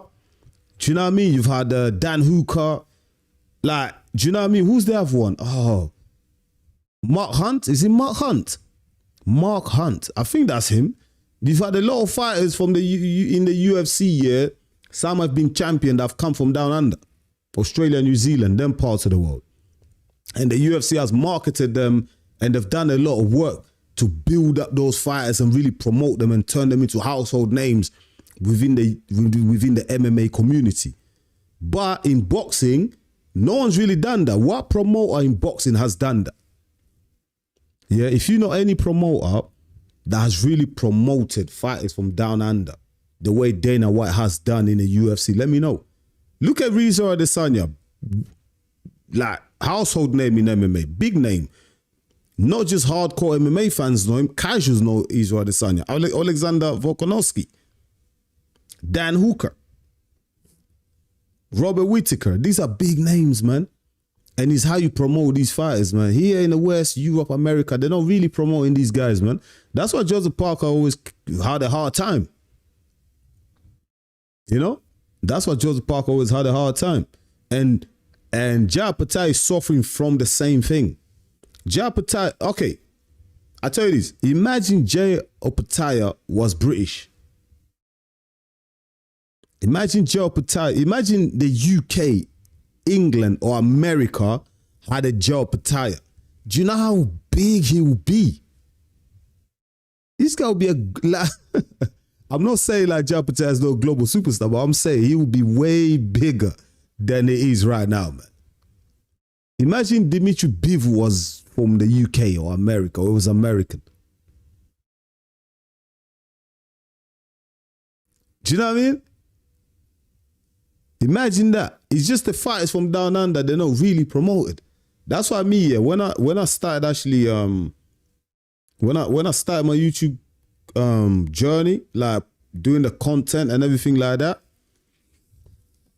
I started seeing a lot of fights from down under. You know, like I started seeing a lot. I'm like, yo, there's actually a lot of talent out there, you know. And that's Joseph Parker. I've always followed Joseph Parker. And then Japetaya, I was like, yo, these guys have some serious talent there. I've always known of fighters from down under, but more in the MMA community because I was a huge UFC fan. You know, I've been watching UFC for years and years, like coming up to about maybe like 18 years I've been following the UFC. Do you know what I mean? So I've always known of a lot of Australian fighters from down under in the UFC. Yeah, I follow them. But in boxing, I'm like, yo, no one's really talking about these guys. Like, no one's really promoting a Japetaya. It's only recently, really, that British media have started to interview Japetaya. Before that, there ain't nobody really was talking about him. You know, even though he's such a talented fighter, he's just got that savage mentality, Japetaya, man. And one thing I like about Japetaya, and this is why I took issue with what Zordo Ramirez said. Yeah, when Zordo Ramirez said, "Oh, I don't know who this guy is. He's obsessed with me, and he reminds me of my ex-girlfriend. He keeps, you know, bothering me, etc." Yeah, like Japetaya doesn't care. And this is just what I'm saying. This is not Japetaya telling me this or people on his team telling me this. This is just my opinion as a boxing fan and someone that analyzes boxing and covers boxing content, right? Japetaya does not care he doesn't care about popularity. He doesn't come across to me as someone that cares about being Mr. Popular, being the biggest name in the yard. I don't think he gives a S about any order. Japetaya only cares about who has the belts. Do you know what I mean? Japetaya, listen, if Mike Tyson had the belts, if Mike Tyson had the cruiserweight belt, Japetaya calling out Mike Tyson, man. Do you know what I mean? That's a great mentality to have as a champion, as a fighter, as a combat sports person. That's the mentality to have.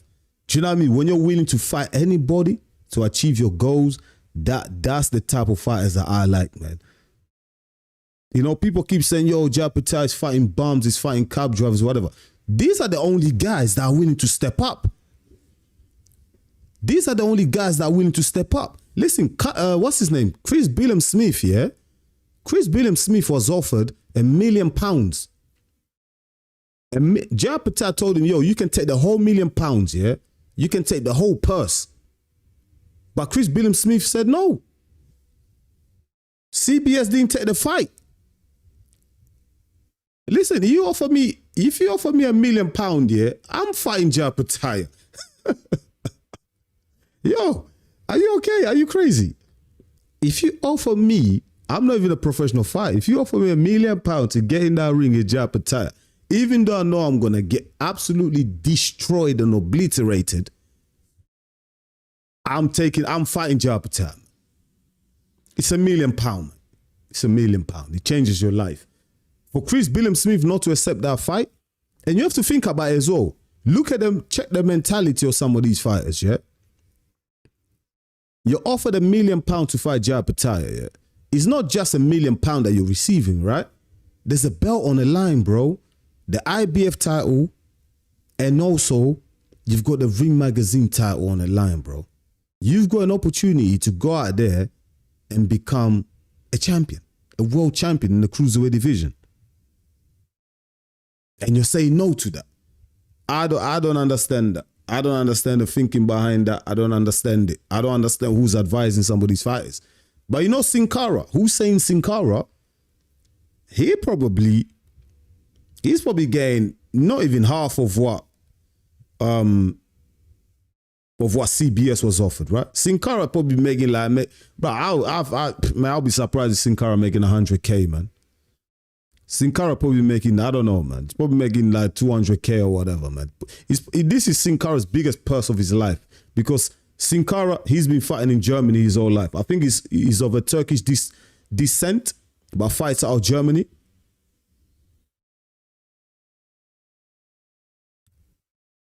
Do you know what I mean? So Cinkara is willing to take the fight. Cinkara willing to take the fight, but no one else willing to take the fight. They're all shook. They're all scared. So don't blame Jai Opetaia. Do not blame Jai Opetaia for fighting who's just in front of him, man. Like, he wants to fight regardless. He doesn't care who. He's going to fight regardless. If Zodo was to wake up tomorrow and change his mind and say, okay, yeah, I'm fighting. I want to fight Jai Opetaia tomorrow. Listen, Jai Opetaia will take that fight. Japetaya will take that fight. So Zodo just talking a lot of nonsense, a lot of crap. He's really shook. You know, when I see a fighter trying to discredit their rival, that's when I know they're shook. When I see a fighter talking down on their rival, when I see a fighter trying to diminish the accomplishments of a rival, that's when I know they're shook. That's when I know they're shook. Listen, I ain't got no direct problem with Zodo Ramirez, yeah? But he's talking about he doesn't know who Japetaya is. This guy is just recently popped out of nowhere. Who knows Zodo Ramirez, though? Apart from North America, probably Mexico and a little bit of the United States, in Europe, people don't know Zodo Ramirez like that. Let's keep it real. People don't really know Zodo Ramirez like that. You know, who knows Zodo Ramirez? Come on, who knows Zodo Ramirez? No, listen, Zodo Ramirez's names, yeah, his name started popping off a lot more because of Jai Opetaia. Let's keep it real. Zodo Ramirez's name started popping off a lot more around this part of the world. So I'm talking Europe, I'm talking down under, South Pacific and all that, because of Jai Opetaia. And also think about it. There's some fighters that don't need a belt to still have that clout. You take those two belts, the WBA and the WBO, you take that away from Zodo Ramirez. Who the hell is Zodo Ramirez? Let's keep it real. Zodo Ramirez knows, yeah. How old is Zodo Ramirez? Like 34 or whatever, 35? He knows those belts are keeping him relevant. Those belts are keeping him relevant. Hence why he's been avoiding the tough fights, man. He says Jai Opetaia is not fighting, he's fighting cab drivers, whatever, yeah? He's fighting nobodies. So who's Zodo Ramirez fighting in January then?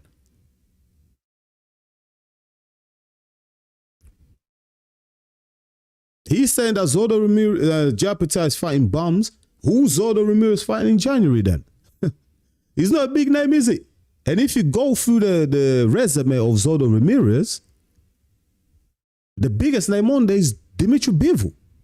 I think he fought Abraham or something like that as well. But Dimitri Bivol is his biggest opponent, his biggest name on his resume. And he lost. He lost. He's got CBS in there, Chris Billam Smith. But Chris Billam Smith, I want to keep it real. You know me, Enzo, the realest in the game. I don't mince my words. Yeah, I don't mince my words. Chris Billam Smith is not an elite fighter. He's not world class, man. He's British level at best. And I say that without no disrespect, my people. See, when I'm talking about fighters, yeah, because I'm an amateur boxing coach, yeah. I've had one white collar boxing fight. Yeah, and I really enjoyed it. I enjoyed the training. You know, I enjoyed the whole journey of cutting weight, and I won my fight. You know, it was a great achievement for me personally on a personal level. And I've had a couple of MMA fights at white collar level as well. Yeah. So I understand the sacrifices that fighters put in. Yeah, I really understand the sacrifices. You know, the cutting of the weight, the dieting, the training, they go through a lot. And I respect fighters for that. So I'll never disrespect fighters for their effort. But we're all here to give an opinion, right? And for me, Chris Billam Smith is not world class. He's basic. You know what I mean? British level at best. That's another name on Zodo's resume. Mate, come on, man. Zordo cannot talk about fighting bums to Japetaya, bruv. That's why Zordo wants to hold on to them belts, because he knows once he meets Japetaya, it's over for him. Japetaya taking them belts, man. Go watch the fight between Zordo Ramirez versus Dorticos. Zordo Ramirez won that fight, but I swear down, Dorticos was piecing him up. Dorticos was touching him up. Go watch Zordo Ramirez versus CBS. Chris Billam Smith. Go watch it. Chris Billam Smith had like a big cut, but he was still able to pummel Zordo Ramirez. He was still able to pummel Zordo Ramirez. Now imagine Zordo Ramirez at 35 years old. He's slow as hell now. Had a couple of injuries.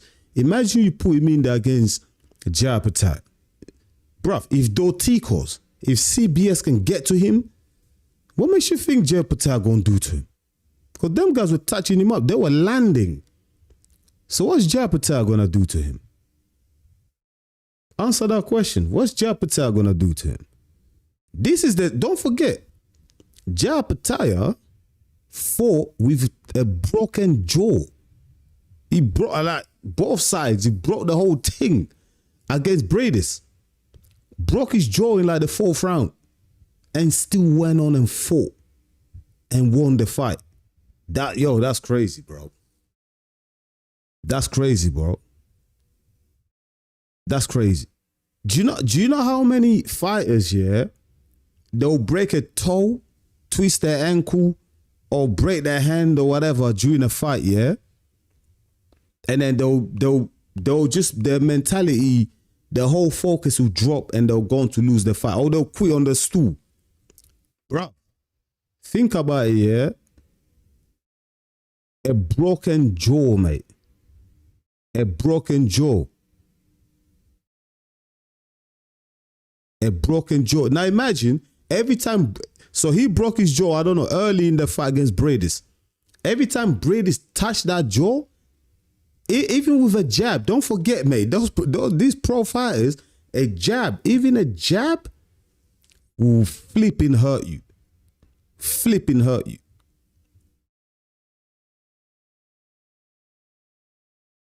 Do you know what I mean? A jab will flipping hurt you. Japetaya had to go through that for 7-8 rounds. And he still came on top. You better be scared of fighting a guy with a broken jaw, mate. That's one scary guy, mate. Broken jaw, but he still goes on to win the fight. Hey, Zordo Ramirez tripping, man.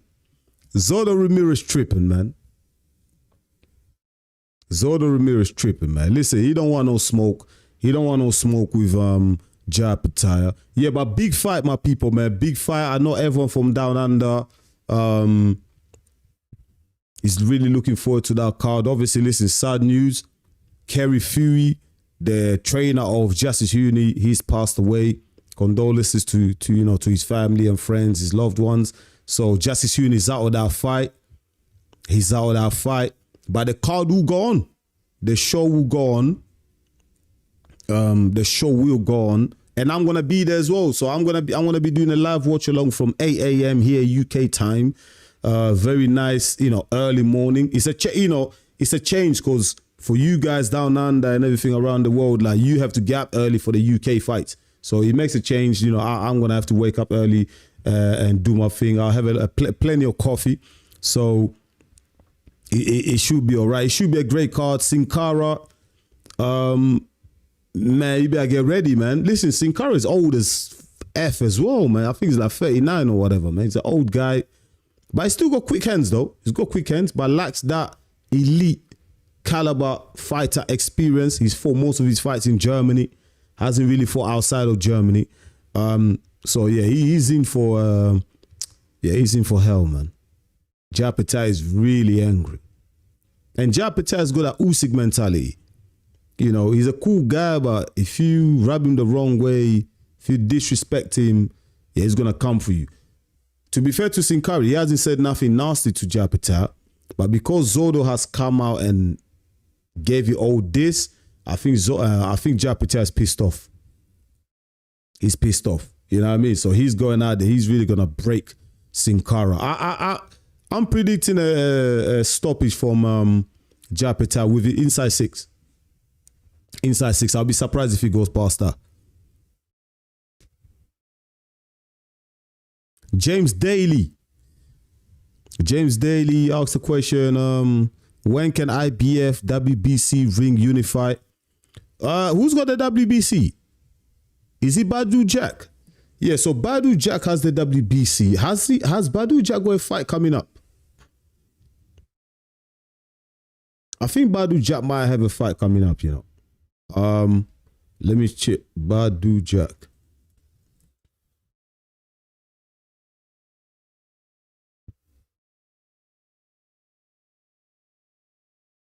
Let me check. So who's Badu Jack's next fight?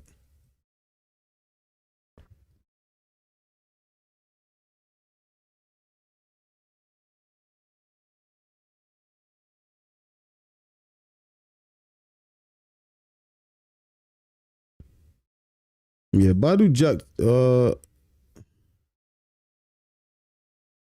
just trying to check who's fighting next. Badu Jack.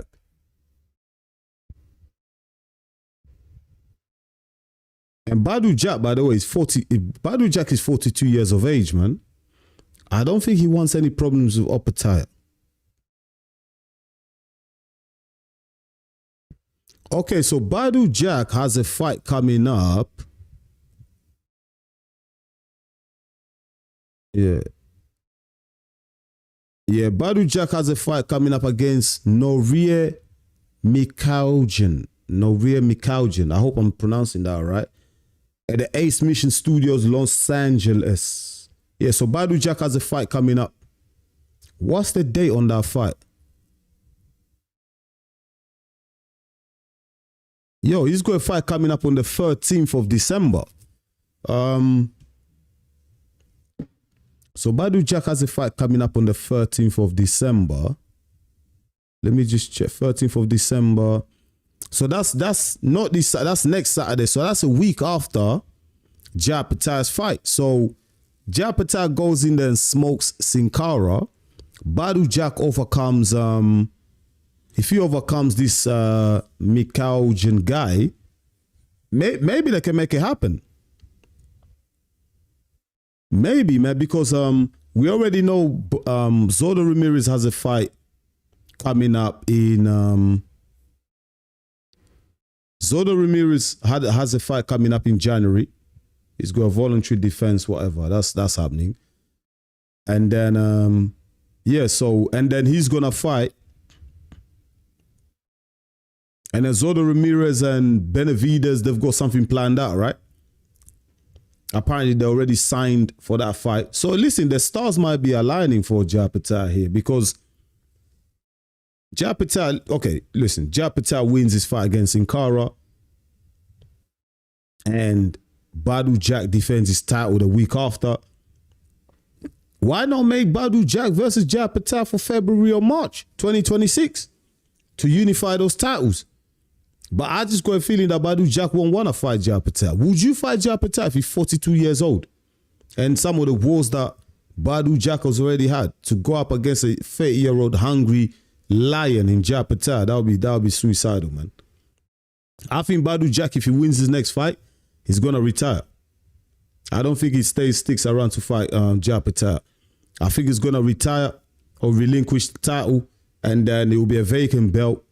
Then Japetaya will fight whoever for it. That I think that's what's gonna happen. I don't think Badu Jack fights Japetaya. I think that could have potential health complications for Badu Jack at his age, man. But yeah, the stars are aligning. The stars are starting to align. And also, if the fight between Benavides and Zodo does go ahead, we can then get, well, okay, let's say that fight goes ahead I'm expecting Benavidez to win that fight. I think Zotto is slow as fuck. He's old now. You know what I mean? I don't think he has that hunger or appetite. The Benavidez fight is big in the Mexico community. Cinco de Mayo. Big Mexican holiday in America, in Mexico. That's going to sell pay-per-views. Both guys are going to make millions. That's big. Get out of the way. I think Benavidez smokes Zotto. Benavidez will be too fast. Do you know what I mean? For Zotto to throw too many punches, too much volume, too much output for Zotto to cope with. So I think Benavidez takes that. If Benavidez takes those titles, let's say Japetaya was to fight in March for the vacant WBC title, or he fights Badu Jack, whatever. He wins that. September, October, November, we can get the undisputed fight. Do you know what I mean? We can get the undisputed fight finally in the cruiserweight division. It's not been done since Usyk was there. We can get the undisputed fight. And by the end of 2026, Japetaya could be the undisputed cruiserweight champion of the world. What an achievement. What an achievement. But against Benavidez, it will be a way tougher fight than it is against Badu Jack or Zotto.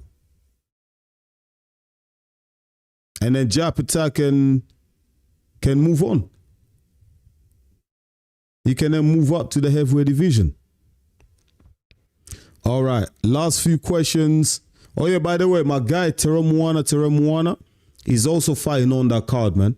Shout out to my guy Teremuana, very cool guy. You know, it's so challenging, so difficult to get interviews with fighters, especially if you don't have like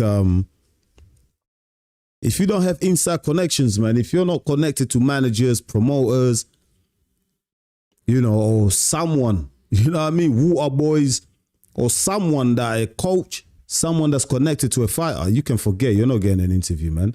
You can email them all you want. You can send letters, whatever. They're not getting a reply, man. You know what I mean? Like, you're not going to get an interview. But when I contacted Teremuana, he was like, bam, you know?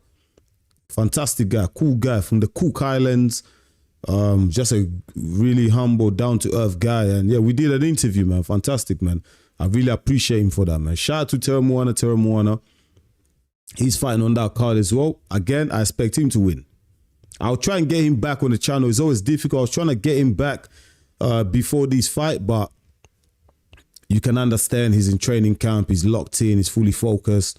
Like, you know what I mean? He doesn't want no distractions or anything like that. So I'll try and get him back on the channel for an interview after his fight. Hopefully, I might even try and get him on a live. I might try and get him on a live. That would be sick, so that some of you fans can ask him questions directly. That would be dope. But yeah, shout out to Teremuana, the humble giant. You know, all the best on Saturday, but he's gonna get that win, man. He's gonna get a dub. Anthony Deely. Yo, Anthony, welcome. What's good, bro? I've got 10 minutes. I'm gonna read out some of the questions and then I'm off. I'm gonna go to bed. Dean Cinkara, never heard of him. I think, yeah, we were just saying that. See, yeah, Cinkara is he's from Germany, isn't it? Turkish origin. He's had most of his fights in Turkey. Sorry, not in Turkey. He's had most of his fights out in Germany. Let me just flip my screen. Yeah, there is Hussein Cinkara. He's undefeated. He is undefeated. But if you notice here, where I've just highlighted, he's 40 years old though. He's 10 years older than he's 10 years older than Japetaya. But then he's the mandatory, innit? He's the IBF mandatory. So Japetaya has no choice but to fight him. He has to defend the title. The guy is 6'3". You know, he's had 23 fights, 19 knockouts, and he's undefeated. So, you know, he's got a decent resume, not bad. But obviously, listen, he hasn't fought anyone outside of Germany, you know? If we look here, I'm just showing you his resume here. If you look at my screen, look, if you look at the flags, it's all Germany or Turkey. Look, all Germans or Turkey. Be all European there, but all his fights have been at Germany or some type of European level, like Sweden or Turkey or Serbia. Like, hasn't for no British guys. He hasn't for no world elite fighters, none of that. So hence why a lot of us are not really expecting him to do anything in this fight. I've watched his highlights. He does have fast hands. So, you know, listen, he'll come there and give his best, but I suspect this is going to be another Claudio Squio. Remember Claudio Squio? He was undefeated from Italy. He was smashing everyone in Italy, and then he went to the Gold Coast and he got his jaw broken. So, yeah, I'm expecting a few bones to be broken as well come Saturday, and he's not going to be Jai Opetaia, you know what I mean? So, yeah, that's Cinkara for you. I will drop my final fight prediction, fight breakdown on Thursday. So look out for that video, man. If you're subscribed to the channel, just make sure that you also click on the notification bell. Because if you don't hit the notification bell, you won't get the notifications every time I drop a video. So just make sure you subscribe, you like, you do all of that. But the most important thing is hit the notification bell, because that's where you get if you don't do that, you don't get the notifications. Because one thing YouTube is doing these days, you know, YouTube is not really recommending the videos from the people that you're subscribed to. That's the problem. YouTube will recommend you your interest, you know. So the videos that you watch a lot, like that's what they're gonna recommend to you. They're using AI and all that type of crap, yeah. And what that's doing is, to the smaller channels like mine, even though we're putting in a lot of work behind the scenes with editing and, you know, filming and doing everything like that, uploading and researching, watching hours of tapes to come up with fight breakdowns, you upload a video and your subscribers don't even get to see it. That is so annoying, you know what I mean? So it's so important to hit the notification bell. I think 79% of the people that watch my videos are not subscribers. That's crazy. Do you know what I mean? We need to really increase that. So I'm going for that 5K at the start of next year, man. I want like 5K by 5K subscribers by like March. I'm really going for it. So you can support me by hitting the notification bell, sharing the videos, spreading the word of mouth.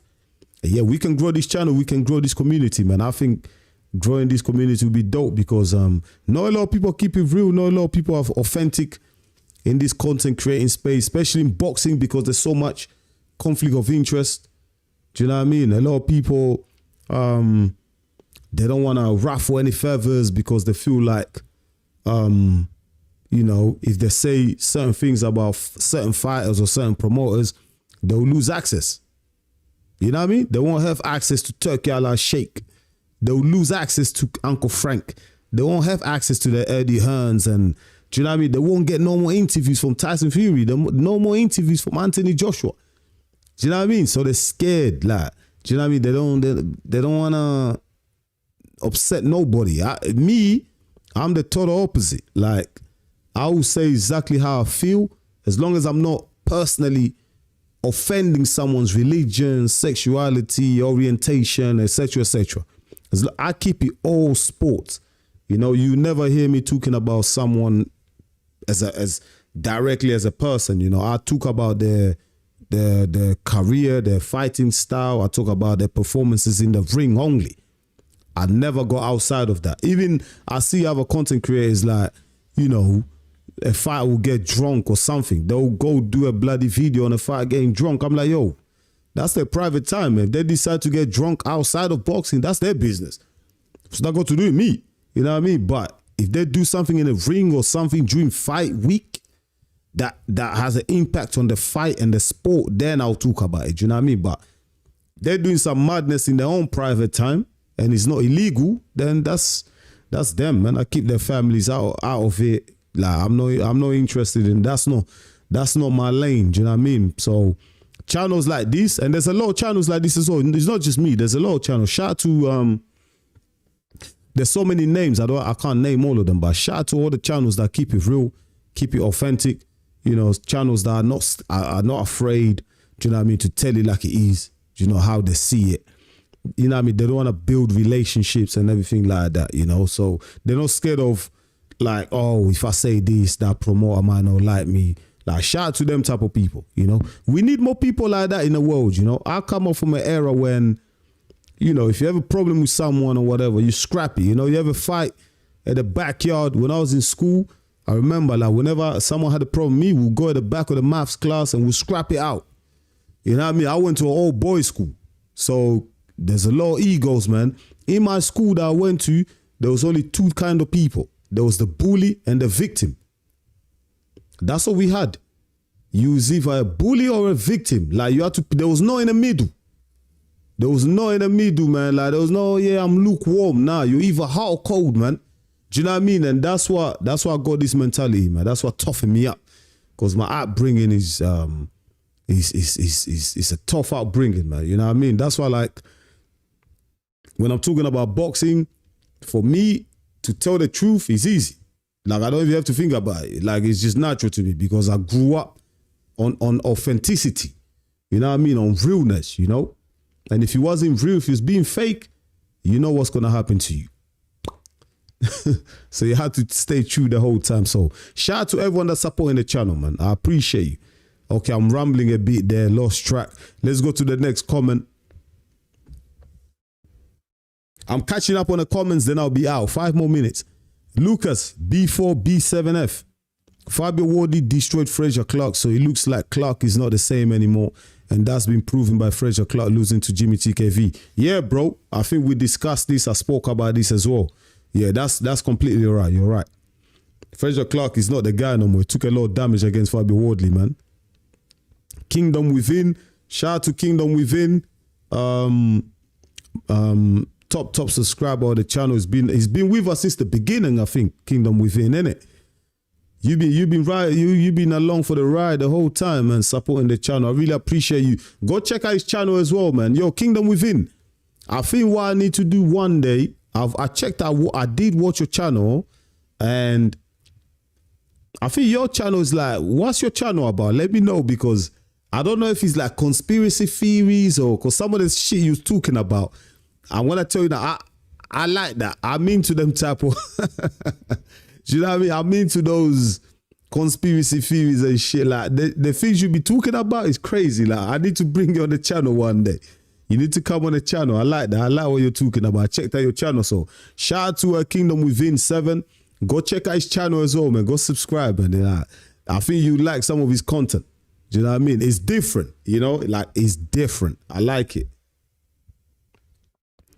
What are you saying, though? Jai Opetaia will destroy everyone. Boxing, cruiserweight, heavyweight. Yeah, Jai Opetaia is talented, man. You know what I mean?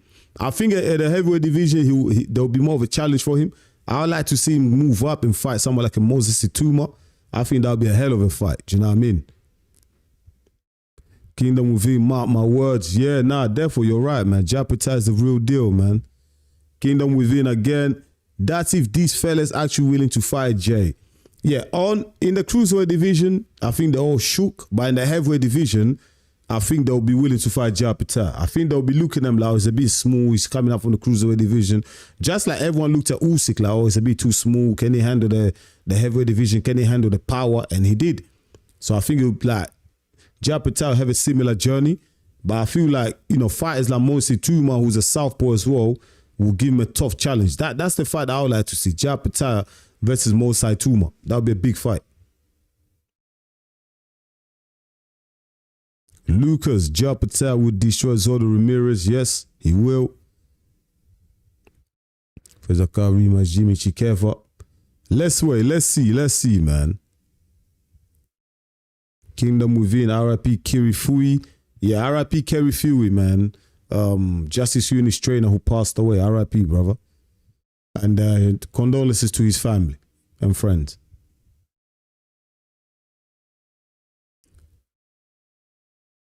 Kingdom Within says, crazy thing is, he eats healthy and stays active.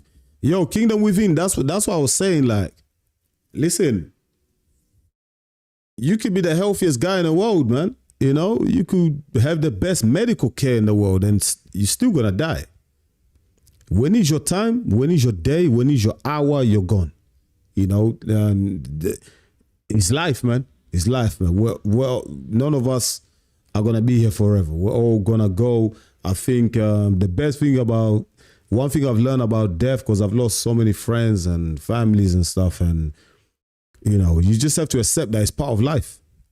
It is part of this whole universe that we, you know, that we talk about. It's part of it. People come and go, man. People come and go. We have to go to make space for the next people. You know, the best thing to do in life, live your best life, man. Live your truth. You know, don't live by other people's ideals and expectations, etc., etc. Live your life how you want to live it. As long as you're not hurting nobody, you're not committing no crimes. Do you know what I mean? Like, live your life, man. You don't want to regret anything, you know?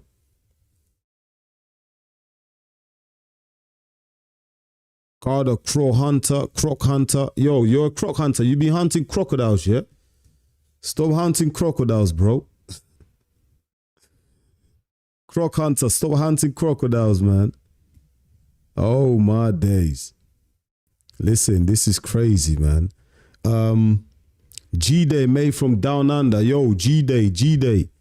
Boxing is ranked about 16th in Australia on views and coverage. It's crazy. No one knows who Jay is. Listen, it's crazy. I think people know who Jay is, man. They're talking nonsense, man.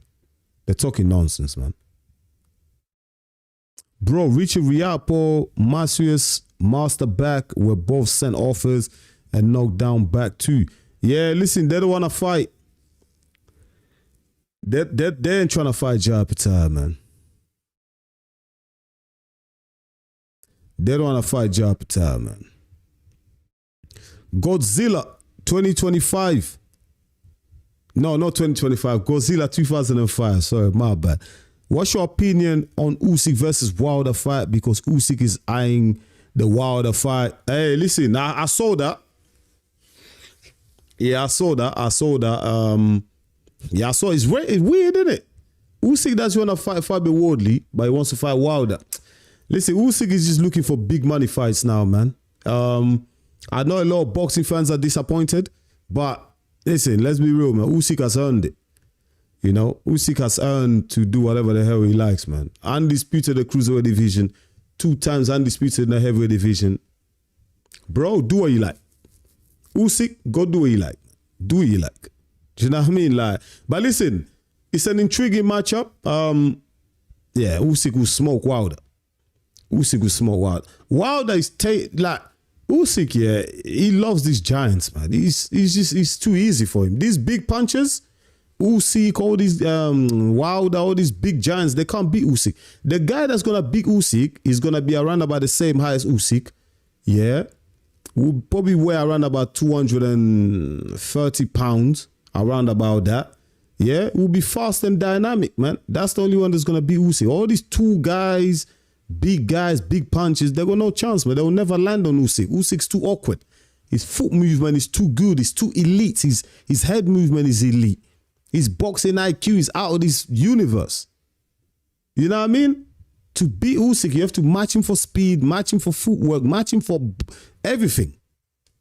To even stand a chance. The guy is just a genius of a boxer, man.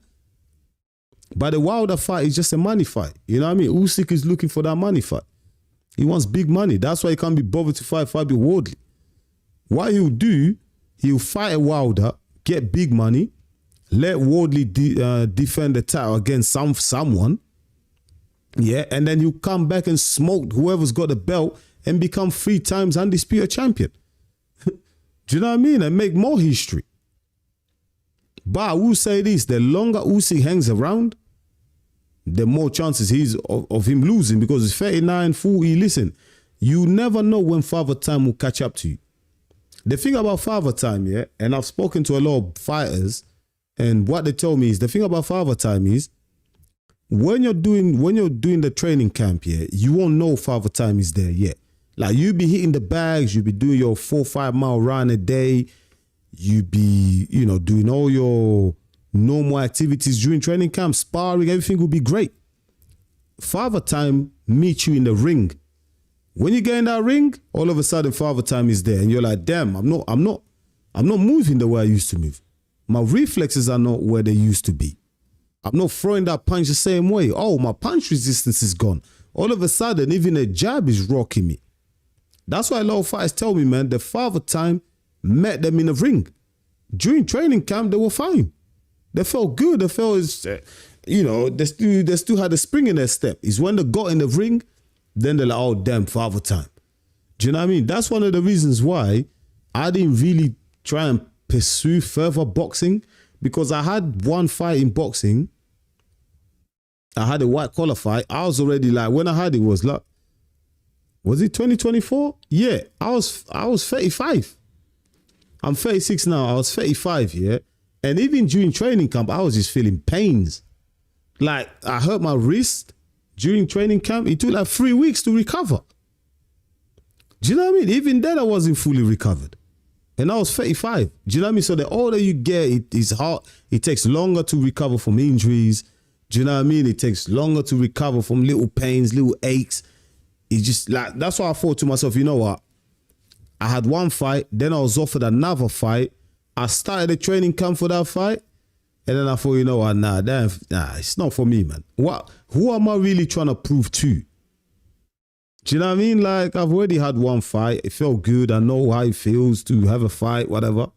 I come from like an MMA background anyway. I always wanted to have at least one boxing fight. So I was like, you know, I'm 35. I'm going to focus on boxing, on coaching boxing rather than fighting. Do you know what I mean? So, yeah, boxing, the older you get, man, like, that's what I'm saying. Usyk, the longer he hangs around, someone will eventually catch him because his reflexes will slow down. We couldn't really tell in the Dubois fight because he was just perfect. It was just, Dubois was just, I don't know what Dubois was trying to do in that rematch, man.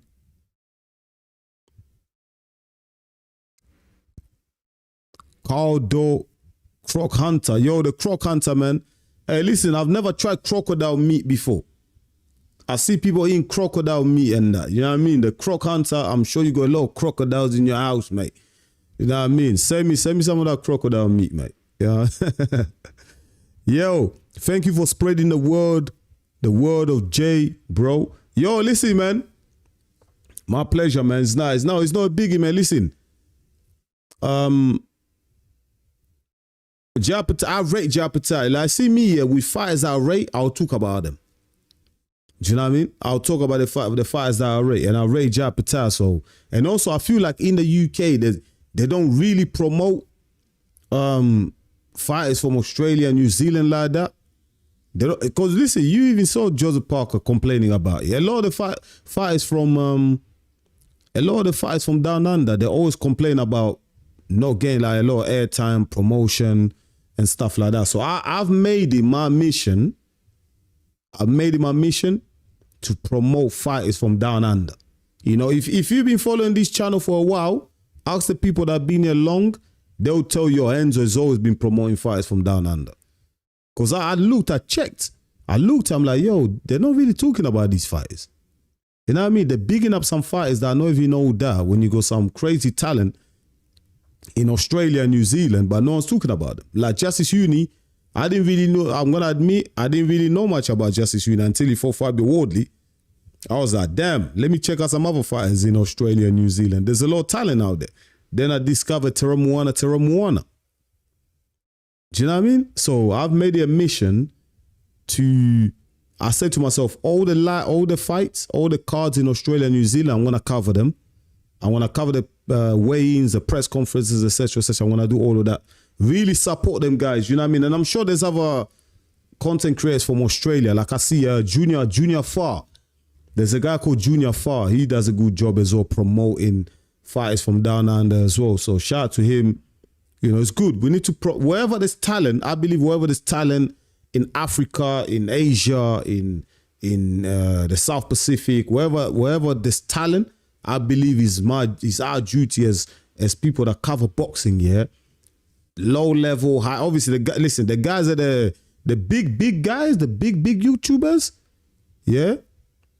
The big YouTubers, listen, man, they're gonna cover whatever they want to cover. But I feel like the rest of us, at least, like shine a light on on the rest of the talent around the world, because boxing is a global sport. Boxing is not just the US or North America. Boxing is not just the UK. You know, boxing is a global sport. Africa, you know, Australia, New Zealand, like there's great fighters everywhere, you know, and we need to shine a light on those fighters, promote them. Do you know what I mean? Even if you're not getting paid for it.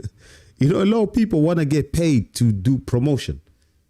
You know, they want to get paid. But I feel like if you have a passion for boxing, like me, yeah, I've always had passion for boxing, but I feel like in the last couple of years where I've been really involved in boxing, like coaching and boxing, I've been dropping boxing content, analyzing fights, etc., etc. I've developed so much passion that I just want to use my platform to now uplift people. Do you know what I mean? Like, no matter how small my platform is, no matter, I don't have that many subscribers, whatever, but even with the subscribers that I have, like right now, I think there's about what, 25, 30 people on the live stream. When I first started doing this YouTube journey, I remember my first live stream, I had like one person.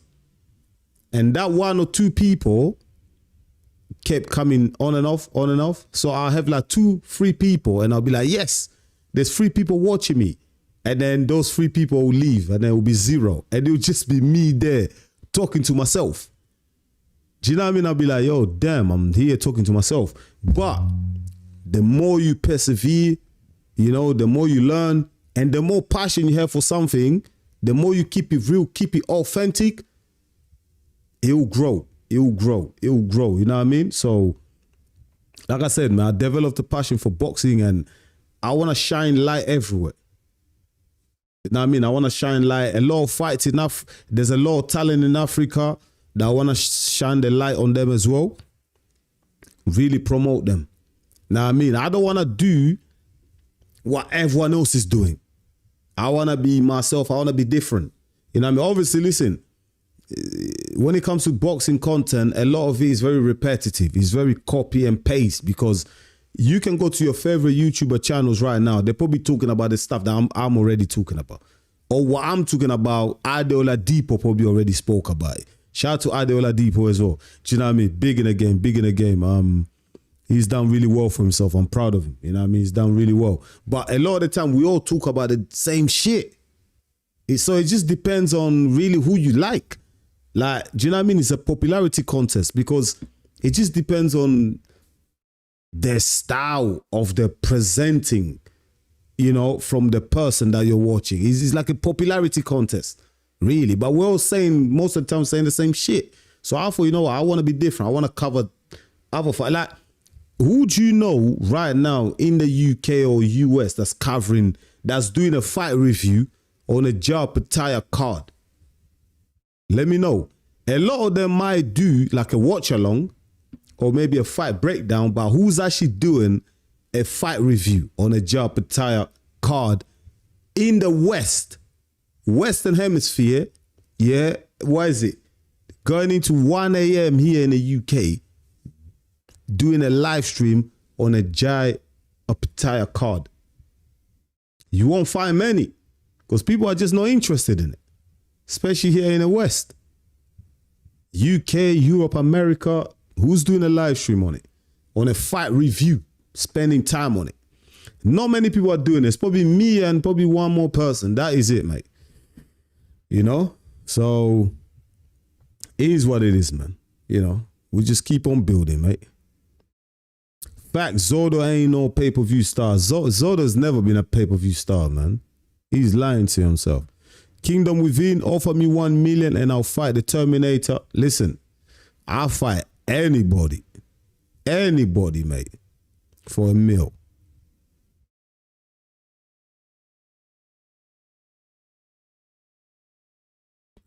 Yeah, Zordo had 49 fights, fighting nobodies. Yeah, man. Zordo, man. I think Benavidez will fight. I think Benavidez will fight. I think he will fight Japetaya. But then again, I heard that Benavidez, once he fights Zordo, because Zordo is a big money fight. So once Benavidez fights Zordo, I think Benavidez will drop back down to 175 pounds to fight Bivol or Benavides. Sorry, to fight Bivol or Beterbiev. I think that's what he's going to do.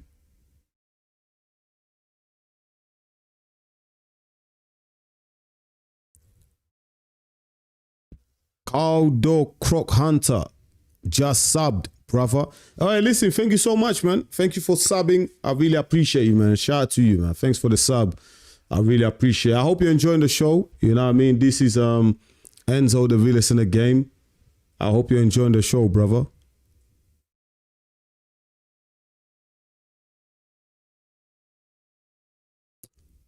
Yo, is that Mel's Febs 458? What up, Uso? I watch your program most times. It comes up. I'm a fan, and yes, you're right. These guys are scared of my Jai Opetaia. Yeah, shout out to Mel's Feps. Yeah, man, they're scared, man. They're scared. They're definitely scared of Opetaia, man. Shout out to you as well for following the channel, checking out the content as well. I really appreciate you, my bro, man. Yeah, they're all shook at Jai Opetaia, man. They don't want that smoke, man. They don't want that smoke, man. The Croc Hunter, Daniel Dubois got a rainy nose and pulled out the Joseph Parker fight. Don't let me get started, man. Don't let me get started on Daniel Dubois, man.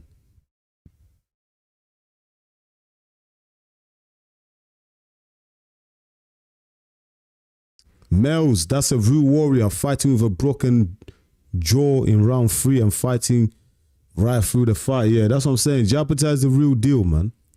You see Japetaya, he'll fight anybody. Win, lose, or draw, he'll fight anybody. I don't think Japetaya is scared of losing.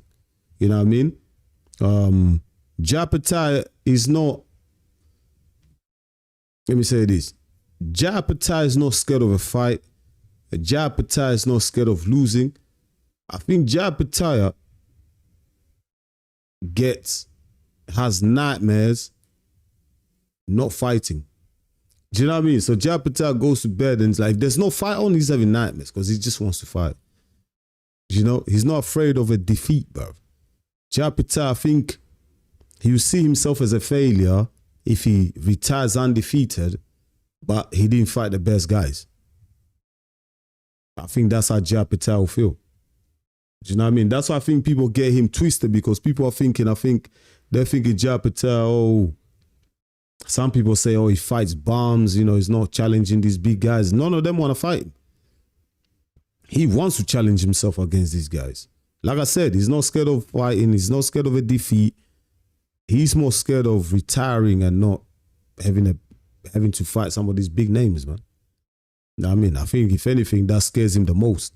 He just wants to fight everybody. Sick of these Pee-wee champions, man. Hey, Selu. Shout out to Selu, man. Mauso. Money over legacy these days. Yeah, man. It's all about this. It's on Saturday night here. Great card. Yeah, I'm going to be doing a live watch along from 8 a.m. here in the UK. So everyone come along. You know me, yeah? I'm the best when it comes to commentary, innit? You know what I mean? There's nobody more electrifying than I am when it comes to live commentary, man. I think the Zone need to hire me to do some of the commentary because they're people, my God. Terrible.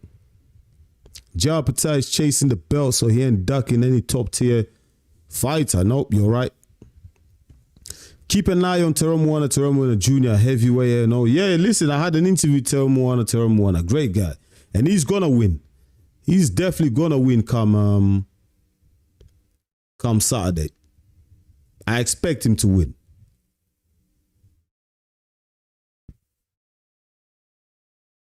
Terem Moana definitely winning that fight, man. And I'm going to try and get him back on the channel for Monday. I'm going to try and get Terem Moana on the live on Monday as a special guest, so you guys can ask him questions. All right. I'm nearly done. 2 more minutes. Let me just finish some of these comments. Badu Jack, yes, he does have a fight coming up. Turkey needs to sort the cruiserweight division. Mel says that's what's happening according to Turkey. Okay. The fight.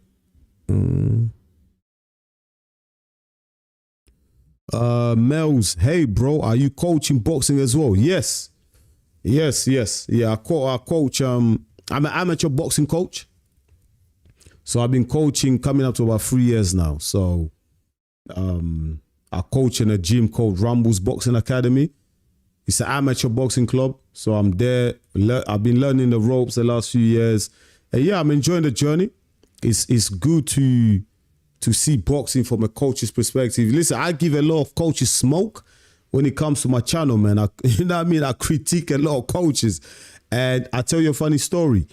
I think like 3 weeks ago, we went to there was a show, right? And one of the senior coaches, came up to me and said, yo, Enzo, listen, so you've never cornered before. Here's your chance. Here's your opportunity. I'm going to let you, corner a fight. Go on and, you have to give the fighter instructions in between rounds, etc. Go on and do it. I tell you what, I did not know how challenging it is to be in a corner as a coach. My God, shout out to all the coaches, man. Shout out to all the coaches, man. You know what I mean? Like, yeah, I critique a lot of coaches. It's not easy. Like when you're giving a fight instructions and they go out there in the ring and they're doing the complete opposite, you're there scratching your head like, yo, did you not listen to what I just said to you? And then you're trying to coach them during the fight as well. You're screaming instructions to them. Yo, throw the jab, double jab, move your head off the line, stay off the ropes, And the fight is doing the complete opposite of what he's screaming out. It's like they can't even bloody hear you. So that really opened my eyes to what coaches go through. So now, after experiencing that, I have a bit more sympathy for coaches. Like I can relate to them. Like they go through a lot, coaches as well. It's a very challenging job. And I'm so glad I got that experience because that allowed me to see boxing from a different perspective, getting up close in the ring, cornering, do you know what I mean? Like for me, it was a great experience, and I really enjoyed it and I want to do it more as well. I always feel like if you're going to do boxing content, if you're going to cover boxing, I think you should be involved in the sport of boxing too. What I'm saying is, yeah, you don't need to be a fighter to talk about boxing or be a coach to talk about boxing. Like everyone's entitled to their opinion. Do you know what I mean? It's like saying, because I'm not a politician, I shouldn't have an opinion on politics. Of course I can. Everyone's entitled to an opinion. But what I'm saying is if you're going to cover boxing in terms of like, if you're going to critique fighters, if you're going to analyze fights and stuff, I think you should be going to the gym. Do you know what I mean? Like I think you should have some type of involvement within boxing physically as well. Do you know what I mean? I think you should train. Have at least one fight camp. Train like a fighter. Understand what they're going through. Do you know what I mean? Go study coaches. Go to your local gym. Like nowadays, there's so many gyms, local boxing gyms. Yeah, there's some people that talk about boxing, analyze fights, but they've never even walked into a boxing gym. Do you know what I mean? I feel like it's important. And listen, this is just my opinion. I'm not saying, I'm not obliging anyone. I'm not obligating anyone to do this, but I feel like it's important because I feel like you open your eyes and it'll give you a different perspective and you'll see boxing from a different light. Because now you're going to understand certain things that when you're just sitting on your couch and talking about boxing, yeah, certain realities you might not know, but if you step into a gym, not necessarily to coach or to fight, but just go out there and learn, watch fighters train, watch how the coaches move and how they coach in and then how they communicate to fighters. You get better understanding of the sport. Therefore, your knowledge will expand and your delivery will be even better when it comes to your boxing content.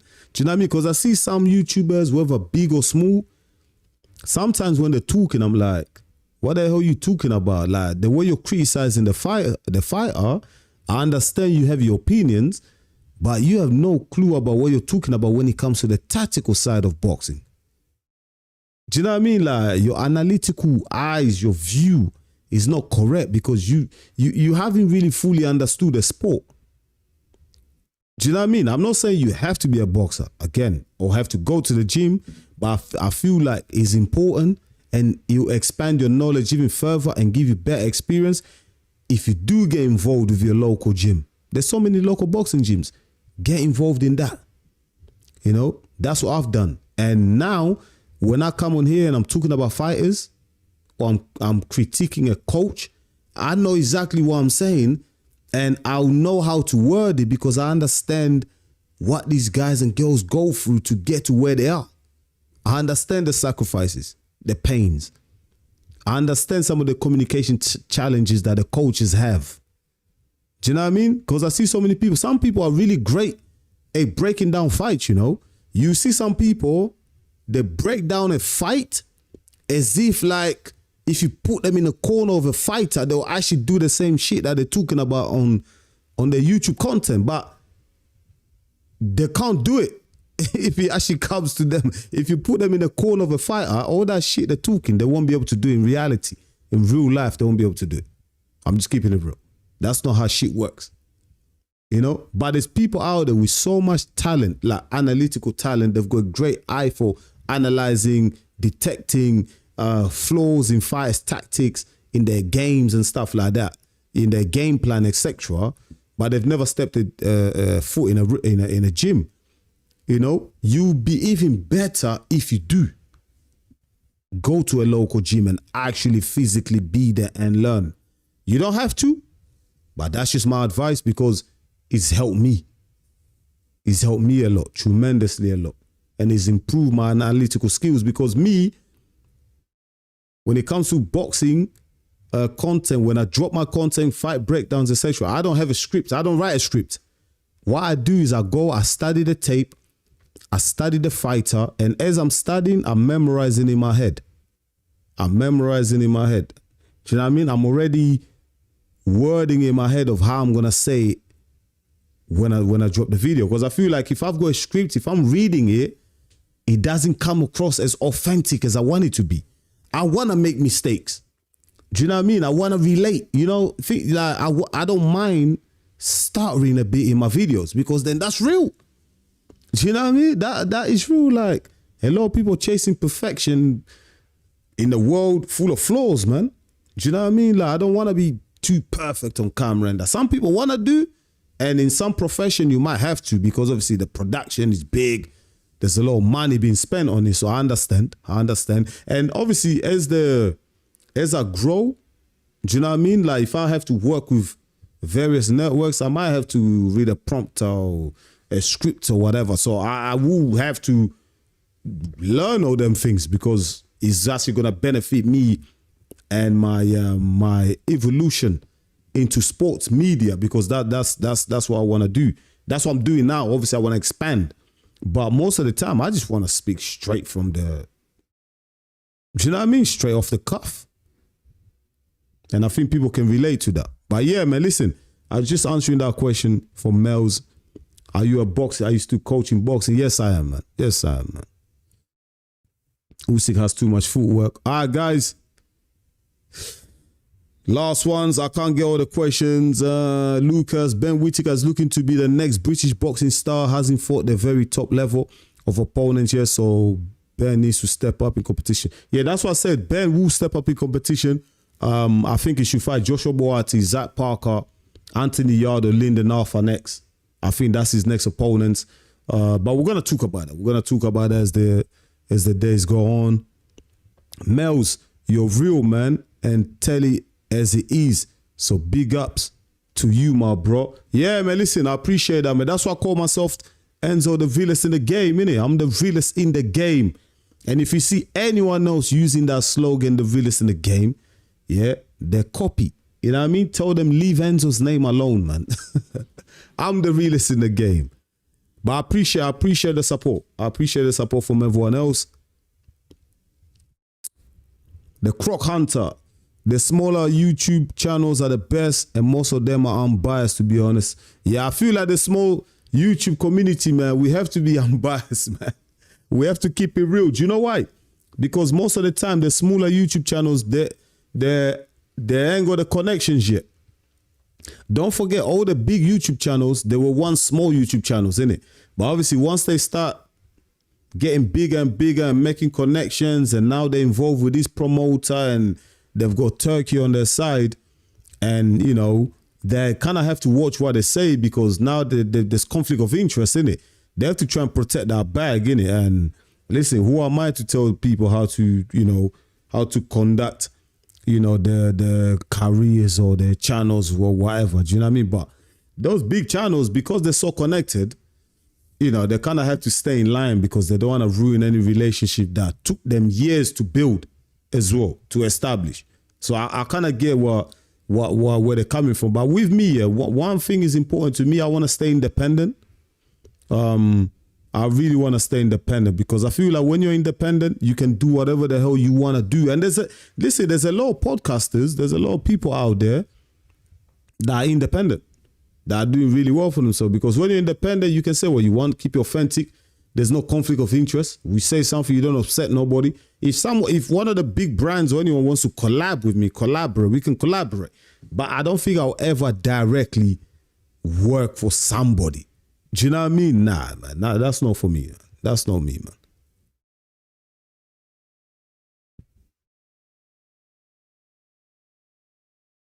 I'm glad I found your channel. I'll be back for sure. Yeah, listen. Stay with us, bro. Stay with us. Always. You're always welcome. I'm just going to zoom past last couple. Adam, who's Opetaia fighting again? He talks about other fighters ducking him. Then he fights and nobody give it up. Listen, what's his name? Adam, listen. I feel you're a little bit late to the live stream, but we covered all this already, man. I talked about it. Just rewind it. Go back about 30 minutes, and I already spoke about what you're talking about Opetaia. Listen, nobody wants to fight him. He's not ducking nobody. He's been calling out Zordo Ramirez. He's called out Badu Jack, but they don't want to fight him. So what can he do? There's nothing else he can do. He's called them out. They don't want to fight. So nothing else he can do, bro. But yeah, Jai Opetaia is not ducking nobody. He never has. Yasin Taskan. Yo, Yasin Taskan. Welcome to the channel, man. Hope you're good. Who wins? Cinkara, Opetaia, and why? Opetaia wins. Opetaia has way more experience. He's the better fighter. Cinkara, the only thing we know about him is from Germany. He's fought a lot of opposition in Germany. Lower opposition. Hasn't fought any world elite fighters. You know, Japetaya is the first world elite fighter that he's ever facing. He's never fought outside of Germany, Cinkara. So hence why Japetaya is the overwhelming favorite for this fight. And also Cinkara is 40 years old. Japetaya is 30. There's a 10-year age gap. So that should tell you everything.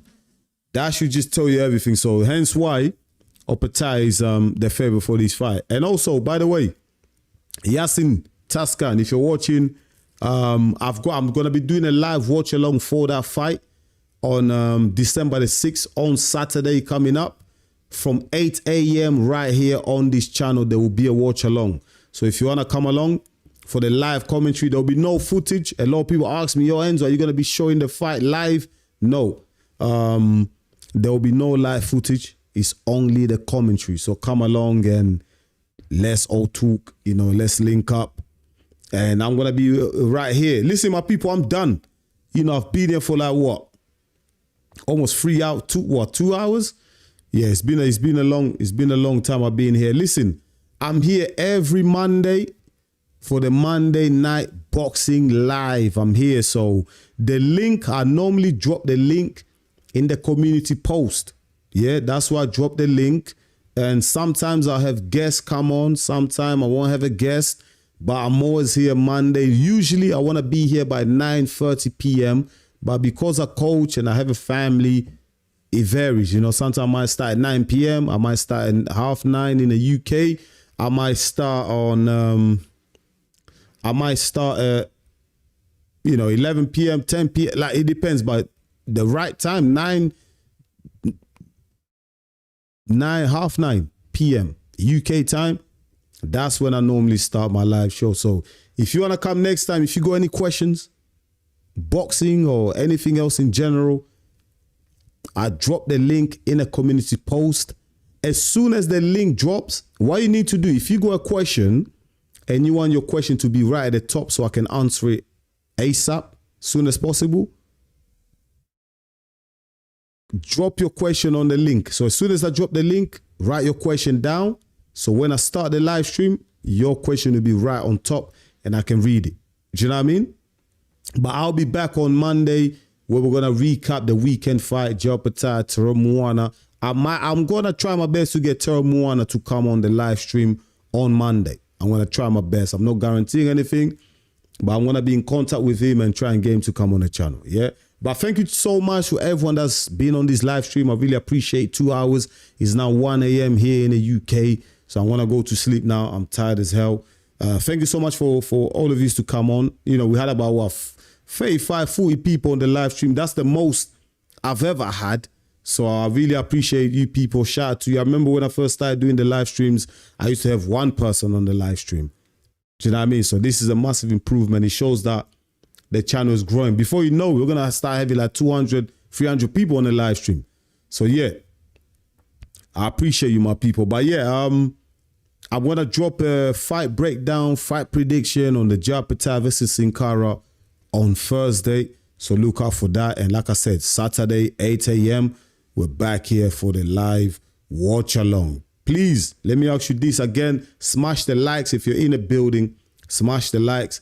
Share the video. Share the links with your family, friends, or your enemies, whoever you want. I don't really give a damn. And also, if you're new to the channel, anyone that's new to the channel, subscribe to EMGM Sports with me, your boy Enzo, the realest in the game. I would really appreciate it. My people, it's been a pleasure.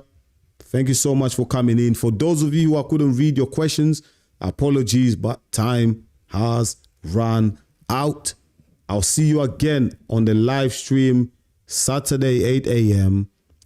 And I'll see you next Monday for the Monday Night Boxing Live. I'll see you soon, my people. Thank you so much for tuning in. It's me, your boy Enzo, the realest in the game. Stay blessed.